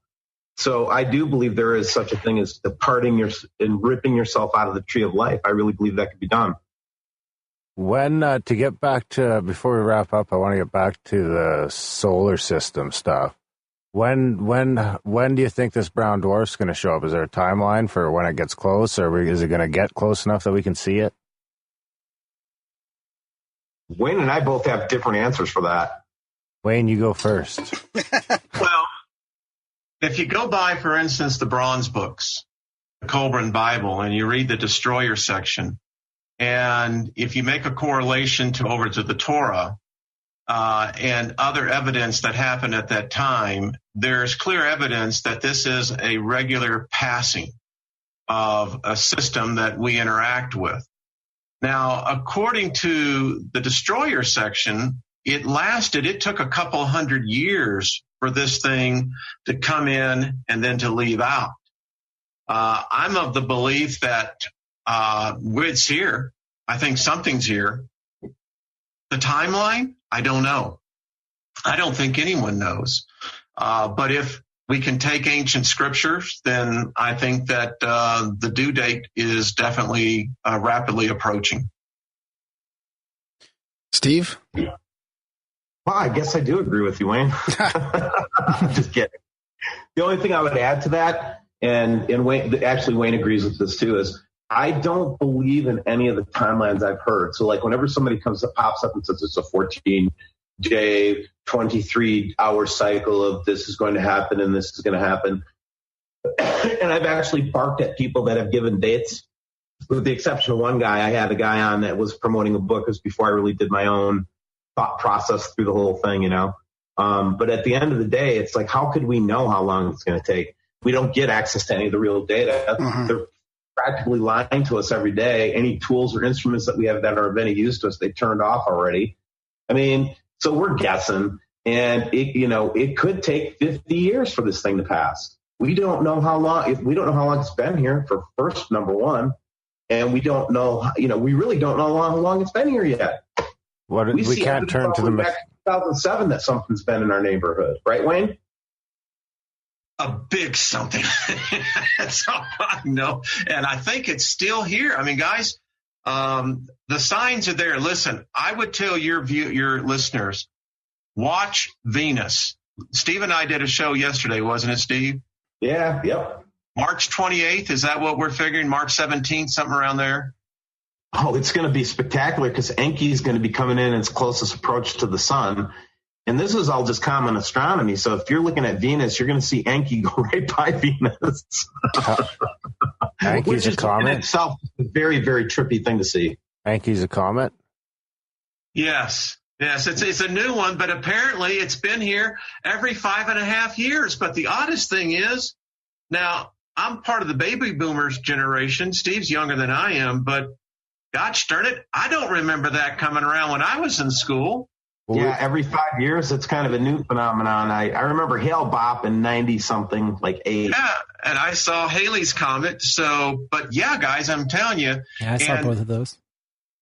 So Venus is half eclipsed right now. We estimate that when it starts pulling out of this half eclipse stage, you think it's bright now. Woof! Yeah, it's super bright. Recently, I was looking in the sky and arguing with somebody over it. They thought they wouldn't believe it was a planet. What's eclipse? Or even Mercury? a star. Like Mercury? They thought it was a satellite stuck up there. It's Venus. Is it Mercury that's eclipsing it? You said it was partially eclipsed. Oh boy! Now this is where Steve and I, because I'm taking the position of the dumbass. I don't know. Steve, I'll be a dumbass. That's too. the best position. But no, Steve, I tell you, he has a good handle on a lot of this. And we were looking at Solar Scope last night. And Steve, I still don't know what's causing it. I guess it's the sun. I don't know. The Earth. I don't know. I really don't. All I know is that if it was in full luminosity, holy crap, you'd be able to read a book out there. It is crazy. I've even had people like seen shit on my Facebook feed where people are like, "What the fuck is that? It's in the southwest sky at 6:00." Yeah. You tell them it's Venus, and they just refuse to believe you. Well, in 2001, it was real close too. And we never even see it head on. Like, imagine the view from Mercury. You know, in 2001, it was really close. I remember for like 2 or 3 days, and it was super cold in Alaska, and I remember, and it was huge. It was bigger than the moon. Wow. Yeah. Now that would have been cool. Yeah. Bigger than the moon? That was a UFO. It was. No. It was. Yeah. So we like to talk about crazy, mad philosophy and theology, and we mix it in with this Nibiru story because we think it really answers a lot of the questions that we've seen, raised over the last 50, 60 years in the West and around the world, I mean, it's like, if you think about something like the Federal Reserve, or you think about something like the murder of JFK, it's all connected. It is all connected, and it's about dominance of our species. Right. It really is, guys. And anybody that tries to buck them is, either you got protection or you're going to die. So let's just say the Anunnaki live, right? Let's say they really exist, and let's say they did take off. I wanted to finish out that why I thought Yahweh actually left was that Solomon broke his heart. Solomon, more than any one person, broke Yahweh's heart. And I still contend to this day, that's why he left the temple, his presence, his power. But let's just say they did live on a planet, right? Now, the Thunderbolts Project says that we live in an electric universe. And they say that there are records showing that Venus came in like a comet. It also says that Saturn used to be in our nighttime sky. I thought it was that we used to orbit Saturn until the sun showed up. That's a good point. Isn't that now because we find out that the Jupiter does not orbit the sun, they actually orbit each other? They're binary. Jupiter and Saturn? It was Saturn, yeah. Saturn and the sun were binary. And the Saturn actually used to be illuminated, and we were in its like red glow until the sun showed up, and then it stirred it up because of the magnetic polarization, just like what's happening with the brown dwarf. And then Saturn went off, and then Saturn shut off. That's right. So maybe it's going to get ignited again. And I always say, what pulled Mars' atmosphere out? Phobos. What pulled our atmosphere out? The monolith on Phobos. The Phobos impact. Exactly. So, sucked it right out. if it's a brown dwarf, does it have planets? Well, that's what I was just going to ask, because you guys have found like other planets in here as well, right? Yes. Mike Brown, Mike Steve, Caltech. They've proven that these exoplanets, they're in the Kuiper Belt. Right. Yeah. Which is just outside our solar system. Yeah, right outside Pluto. Yeah. Right. And then you've got the Oort cloud. They're saying a lot of stuff, and this is how they confuse people, guys, right? So you'll be thinking Oort cloud is the same thing as the Kuiper Belt, and the Kuiper Belt is really far away, but the Oort cloud is just outside of the inner solar system. Yeah. And so they'll do the switcheroo and say, oh, well, it's in the Oort cloud, and everybody will just kind of ignore it. It's like, no, the Oort cloud is right over there. Yeah. And you would see this stuff from Earth, and you say, so why can't I see this stuff? Well, everybody in the world is seeing Venus now, so that's not a secret. The second thing is that, we know that they're chemtrailing. We know that they're using artificial lighting and lensing systems to hide stuff up there. We've got all that proof we've documented with other channels like Jeff P. and Scott Stione over at the Nibiru channel, and Wayne and me and others have collected enough evidence from subscribers around the world to be pretty convinced that we're not being told the truth about what's happening. Yep. So how did you guys catch these planets then? From satellite images again, just like the Sechi or whatever? Oh gosh, yeah. Sechi, we catch them on all the time. SDO, we catch them on. We covered like the sun being sucked dry of energy over the summer, and they tried to tell us it was the Earth eclipsing the satellite or some nonsense. And we caught them in so many lies, didn't we, Wayne? Oh my God. And trolls? Oh my God. Now I know why they make those horror movies about trolls. They're mean little bastards. Well, half of them are paid, so you gotta watch that. Only on YouTube. You know, when we talk about this, Twitter can we talk about this for a second when we talk about planets? Because if you read the white paper that Mike Brown and his team submitted about these exoplanets, what they found out that these planets are invisible. Now, well, invisible to us from here, you mean? Yeah, but the point is that they think that it also has a sense of that even if they're close by. So like photons very hard don't to see hit them unless they're in the exact right position to see them from the sun. Like, so now you're talking about the sphere beings. See that? Yes, yeah. Sphere beings, then. Yes, absolutely. Yeah. Is that what's in the picture on the screen right now? We don't know. I mean, so behind the sun. You're talking about what's behind the sun? Yeah. This is artificial light. That's not the sun. In our opinion, okay. So we don't know how bright That's the sun is. That's the sun, but look behind it. Look behind it. Yeah, this might be the sun back here. Okay. But anyway, we got the artificial light, and I think these are like pre-positioned lenses to try to block certain parts of the sky 24/7, so they're in geosynchronous orbit. And then you see what they're trying to hide when it goes by. You can actually see, there it is, a planet. Oh, that's what you're trying to show us there. Okay, I see. Right there. You know, and because they're diffusing the light with a very sophisticated system, they use it to block stuff.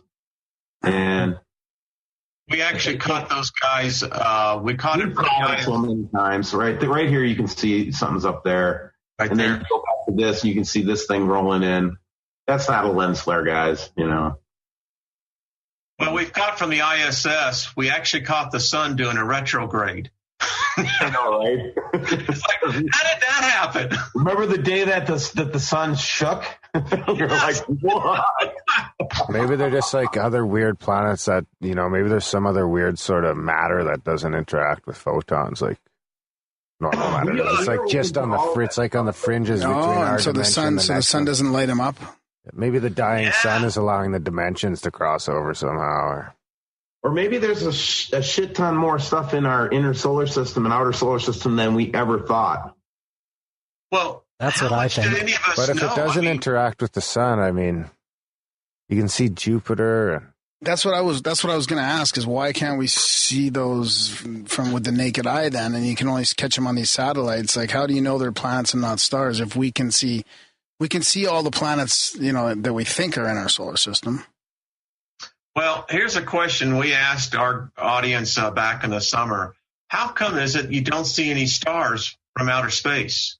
You don't see stars from the Apollo missions. You don't see stars from the ISS. Why is that?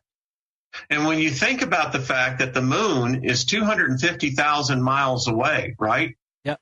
And its size, we shouldn't be able to see the size that it is. The moon is a weird thing. It is. In the atmosphere of the Earth, it's both a convex and a concave. I don't know. I don't understand it. I know I'm actually... Yeah, and maybe it's just because we're not smart enough, Wayne. Let's just be honest. I'll raise my hand on that. Yeah, I mean, come on now. I mean, I sometimes I just feel like my brain is beneath the task of handling planetary dynamics. But sometimes you get a little shot and you go, what? Again, I'm 52. So they said that this comet Enki comes by every 5 years. I'm with Wayne. I don't remember any Enkis growing up. So here's a test then. Do you remember it being Berenstain Bears or Berenstain Bears? The Mandela effect. Thank you.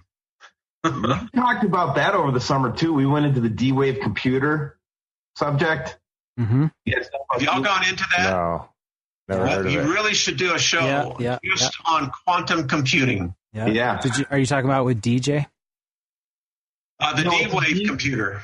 It's a computer that actually reaches into other dimensions to do its computing power. Yep. And it harnesses jade. Yeah. I actually do think I remember something about that. So I think AI... That's was that the Chinese one? No, this is the one they developed right in Silicon Valley. It gets down to absolute zero, and it forms its own artificial reality. They call it qubits, and it's quite amazing. It's a special type of gold that they put this thing in. They make its own environment. Now, when they first turned it on in 2005, it went from the first year of a donkey walking to the space shuttle taking off. After that, it has exponentially increased. There's now an estimated 20 of these around the world. And it's our belief that this is the core cause of the Mandela effect. And how the Mandela effect started was that it started to rewrite web pages. And that's how it started altering our reality. So the internet has already become self-aware? Yes. And the internet. So, but how does it, because I actually, I got my old fucking Berenstein Bear books sent out here. The ones I had when I was a kid. Just and they say, well, no, I wanted them for my kids anyway. Yeah. But they showed up and they all say Berenstain.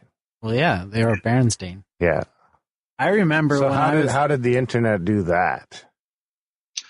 I think that or they asked then the nature of reality is just not reality. We're forming it. Just convincing me that it's changed is enough to change it. The CEO of Dwave, in his speech that he gave in 2007, he said that when they turned it on, and I quote him. What's his name? He said it was as if we were at the altar of an alien god. Oh, yeah. For sure. The CEO of D-Wave. D-Wave, just look it up. I don't know. Okay, I'll look it up. Yeah, yeah. So we say this. It's my belief that what we saw on November 9th, we saw the first wave impact of the D-Wave computer, of quantum computing. Was that DDoS attack? No, I think it actually sent a wave out that affected our memories. It shifted our reality. It's using other dimensions to compute, so who knows? I mean, how would you perceive that your brain was being altered in the ninth dimension? How would you even know that? I could feel a tickle behind my right ear. I've only been up as high as 7D, so I don't know. Well, the Chinese were doing wet feeling behind your ear. The Chinese were broadcasting faster than light, right? It's very bizarre what's going on. It's like you said, the Mandela effect. We're seeing it everywhere. Part of me just thinks that the whole system just does not want us to fully realize our potential. I really believe that. Yeah, I think we probably all. Yeah, but the whole system, as in like, organic, or as in the control system. I think that the external control system, what we would call Satanism, Luciferianism, elitism. Yeah, the controlling, the dumbing down. So humans controlling it. The by our story of reality bullshit that I've been hearing my whole life. Yeah. What if it's just like some sort of self-writing program that's just somebody forgot they left on in their closet? Maybe that's why we all like the movie The Matrix so much. It's like a draw. It draws us to it. Yeah. Yeah. I found myself bawling at the end of that movie. Or The Matrix made us make this. Maybe we didn't even exist before The Matrix. Well, again, if you take the theory that this has happened 30,000 times before. Yeah, that's that's an intense theory. I believe that. I think it's, I don't know about 30,000, a tough one, but I think it gets wiped out like every 10 or 20,000 years. A comet hits or something like that, and we start over. Yeah. Right from scratch. Yeah. Every the geological record would agree with you. Yeah, there's a lot of books on 13,000-year catastrophes. Probably not to the 26,000-year harvests. Probably not exact humans, but like just some sort of intelligent life is here. Maybe it's got more fur, or maybe it's kind of got a dog mouth, or who the fuck knows. But there's just cyclical advanced civilization that we've developed, that Wayne and I have developed over the last year, are coming and telling us with a lot of credibility that there are 5 species of humanoids on this planet. I'm like, what? 5? And incredible sources, Well, would that just mean the different races? Is that what they're talking about? So, like the Asians, like reptilian and Anunnaki. Oh, of aliens. Oh, I see what you're saying. No. They said humanoids on this planet. Humanoids. Yeah. Oh, okay. Yeah, but Sasquatch counts. I just wonder if the cedars are coming back. I mean, it just seems to me like we're in a cycle, and I am not a pessimist, but I'm just telling you, I look at what the world's doing today. I look at the absolute insanity of how people are acting. And I got to be candid with you guys. I don't hold out a lot of hope. I mean, I know that my awakening has been a traumatic experience. But I feel like I've been through a spiritual meat grinder over the last year, Wayne. Yeah, I would agree with you, Steve. That's been a rough year.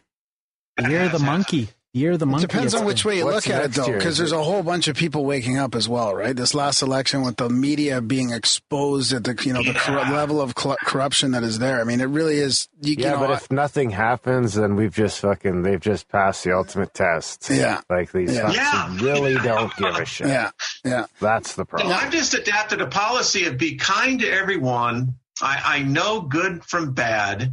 I don't need commandments to tell me. I know that instinctively. And I know that you're my brother, and there's nothing that I should have against you. Yeah. Totally. So you'll make the harvest. Your blood or hurt you. Yeah. That's right. You'll make the harvest. If I get harvested, I'm out of here. Where did we come up with this bullshit? Blood. What? Who came up with this crazy idea? They're all crazy ideas. They are all crazy ideas. All of them. I think that's what we're going to find out, is that everything has been crazy, and the people who are really, really indoctrinated into a religion are going to have a really tough time with it, And I think that's what you guys seriously should be doing, is helping these congregations. Like, now's the time to minister, man. And help these congregations wake up to the fact. Start a new religion. Wake up to the fact that it's much bigger and different than you think it is. What's that? I need a couple of pints of transfusion blood first, man. I just went through surgery myself, brah. Oh, I'm sorry. I didn't know. I didn't mean to get out there on the streets tonight. That's not what I meant at all. We could do like a religious halfway house. And I hope you heal quickly. Facetious, man. It's a tough process. Nobody likes to be humbled. Nobody likes to be told that, humans have a role and a place in this universe.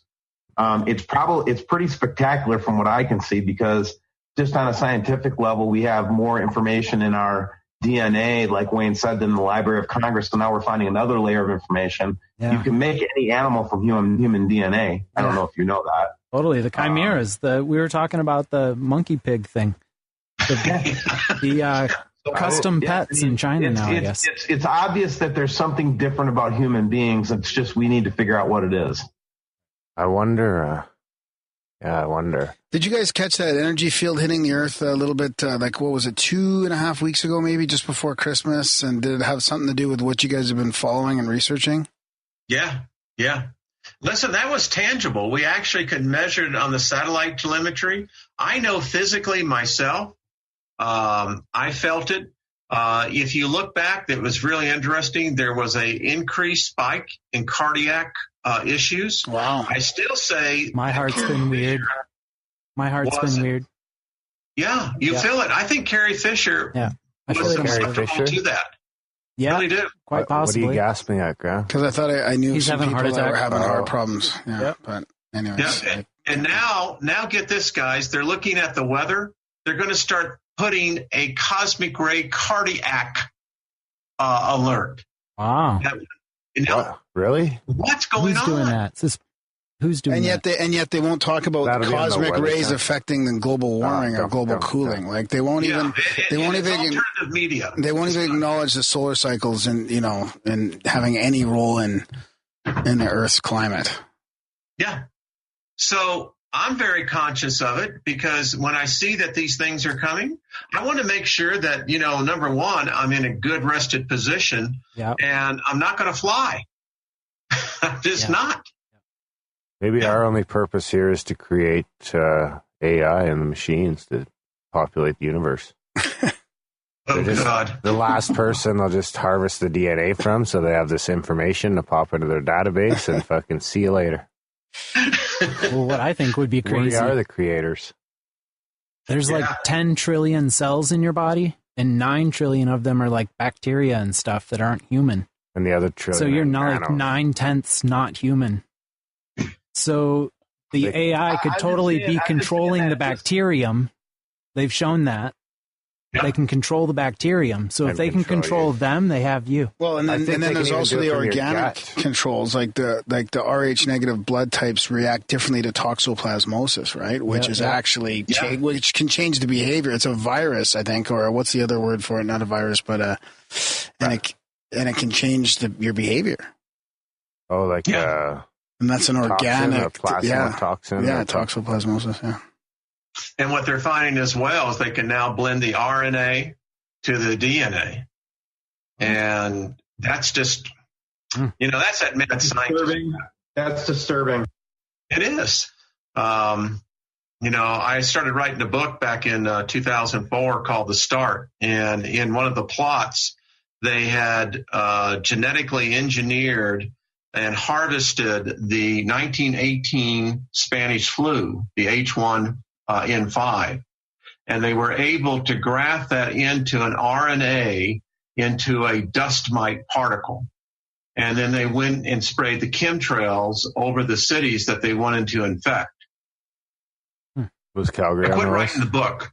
Yeah. Oh, this is a novel. Did you finish? So you didn't get to the finish? I did not. I tell you, the weird thing was that things started happening. Like in one of the stories, it deals with the Dome of the Rock. And in my story, there was a translator that worked for the U.S. Embassy. And he had gotten to know a friend that lived over in the West Bank who was a Palestinian policeman. Well, the guy got transferred to Moscow and ended up giving his friend, the Palestinian, his SUV. But Stan forgot to take off the embassy plates. Well, when he left and his friend Mohammed Albi got the vehicle, his handlers suddenly appeared and told Muhammad Albi that he had been called on a sacred mission for Allah. And they wanted his vehicle, and he was to go to work, and when he got back, they would have instructions for him. So the Friday before the prayers were to start, Muhammad Albi wanted to drive the vehicle, and as he was driving through Jerusalem, at each one of the checkpoints, he was noticing that the security personnel, the IDF, were allowing him to go through. So he knew that he was going to be called on this mission for Allah, whatever it was going to be, so he decided to go to the Dome of the Rock. When he pulled up there, the security personnel, both of the Palestinians and the Israelis, allowed him to pull right up to the west wall and park. As he got out, as he had his mat and he was going into prayers, he didn't know the automatic clicker on his keypad, and what he thought he was hitting the lock, he actually hit the panic button, and when he did, the vehicle had been stacked with over 2,000 pounds of C2. Oh. And as a result, the Western Wall was exploded, and so was the Dome of the Rock, which brought forth the entrance of Armageddon. So that was the book. Never finished it, but I thought the scenario was good. Hey, what did you guys think about them opening Jesus' tomb a month back? Yeah, how about that? That was pretty wild, huh? It's like, it's crazy. It was like right on Halloween, too, wasn't it? Something like that. Yeah. So we live in interesting times, gentlemen. We live in interesting times. Yeah. Hey, before we wrap up, can you guys talk a little bit about your YouTube channels and sort of what you're going to be doing in the near future? Steve, go for it, buddy. Oh, WSO is just going to keep the train going. We're just going to keep expanding our content base because we see so many connections and legs to what happens in the celestial area. And we're going to keep an eye on what's going on as best we can. And then we'll keep WSO2 going. That's going to turn into more theology as we grow. And then, Wayne, I know you've got plans for your channel too. So make sure you don't get to 50,000 subscribers. I have a feeling that you're onto something there with that being like this threshold that they're keeping an eye on. It'd be interesting to know, like, if other channels that reach that threshold have fucking problems. We don't have to worry about that for a while. We know. We have several people that have said, whatever, they do that. First they shut you down for 14 days, and then they shut you down for 6 months. Once you hit that number, sort of. And this is on YouTube? I'm sorry. Yeah, it's on YouTube. And so basically YouTube was, I thought it was a great platform. I think it still is a great platform. I just wish that they didn't run algorithms that, ferreted out certain terms and do all that funny business. I wish they just let it roll. Yeah. I don't know, maybe it would turn violent or something. I don't know. Is the copyright claim that you're using their video? No, man. My copyright claim was from two bogus sources. One doesn't even exist, who is claiming to be the Naval Office of Naval Intelligence.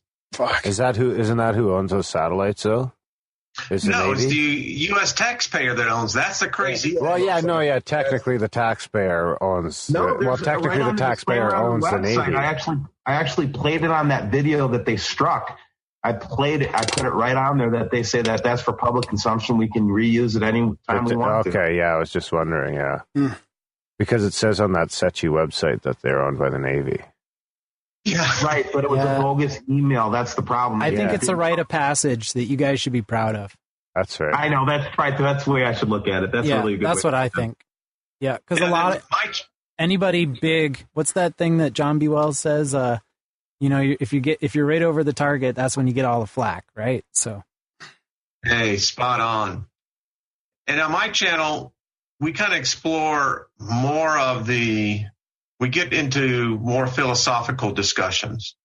That's the path in life I'm pursuing as a philosopher. And so if you go on my channel, you'll be challenged. You'll be challenged in your religious beliefs. You'll be challenged in your beliefs of yourself, because we get into the hard questions. For instance, we asked for us to define heaven. You can't, but you can certainly define hell. And define God. Heaven is a place called love. Yeah. And these are the questions that our ancestors sought. And as you get older and you realize that your day of departure is becoming closer, those become more serious. And because you realize that hourglass is running out. So that's what on my channel we hit on. But we can't see those pictures we were looking at. Are those on either of your channels or? Oh yeah. We're not going to. I love what Steve and I do. Steve gets a lot of submitted viewers, pictures. I get some, and when we get together, we share those. And absolutely, we're going to keep on it. Listen, the best spectacular show is yet to come. Would you agree with that, Steve? Oh man, I can't imagine what March is going to look like. It's going to be spectacular. I mean, again, this is just astronomy geek talking now. So if I want to capture one of those little Elohim sun dudes myself, can I just go on the website and screenshot it? I guess at a certain time. Or? Yeah. What's the website for that? What is it, Steve? The best one is HelioViewer. Just put it, Google HelioViewer, HELIO viewer, and you'll see there's where you can actually access all the different things that we have pointed at the sun right now. That's the easiest central source. Yeah, we might use that for the episode art or something like that. That's right. We're going to have to record video for this intro. I'll send you a file. Just send me your email, and or Graham, I can send it to you, and I'll just send them in attachments. Yeah, that sounds great. You can spam them over to Graham at Grimerica.com. Those things are amazing. Sure. Yeah, thanks. Thanks so much, guys, for it's been a lot of fun talking to you guys. Thank you very much. Well, it's been an honor. Hope we didn't step on too many toes or. Oh, likewise. But I mean, that's what the time we're at right now. We need to talk about this, don't we? I think so. Yeah. Me too. It's worth your time to think through these questions. Yeah. Keep up the good work.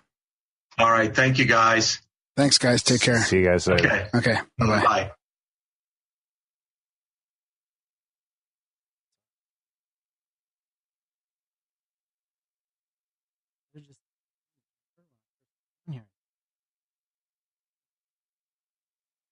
We're still recording.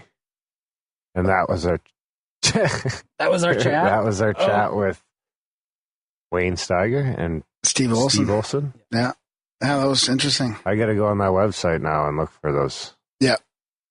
That's my next mission. Yeah, so hope the audio people, most of the people that listen to this, can put up with us talking about pictures that you can't see.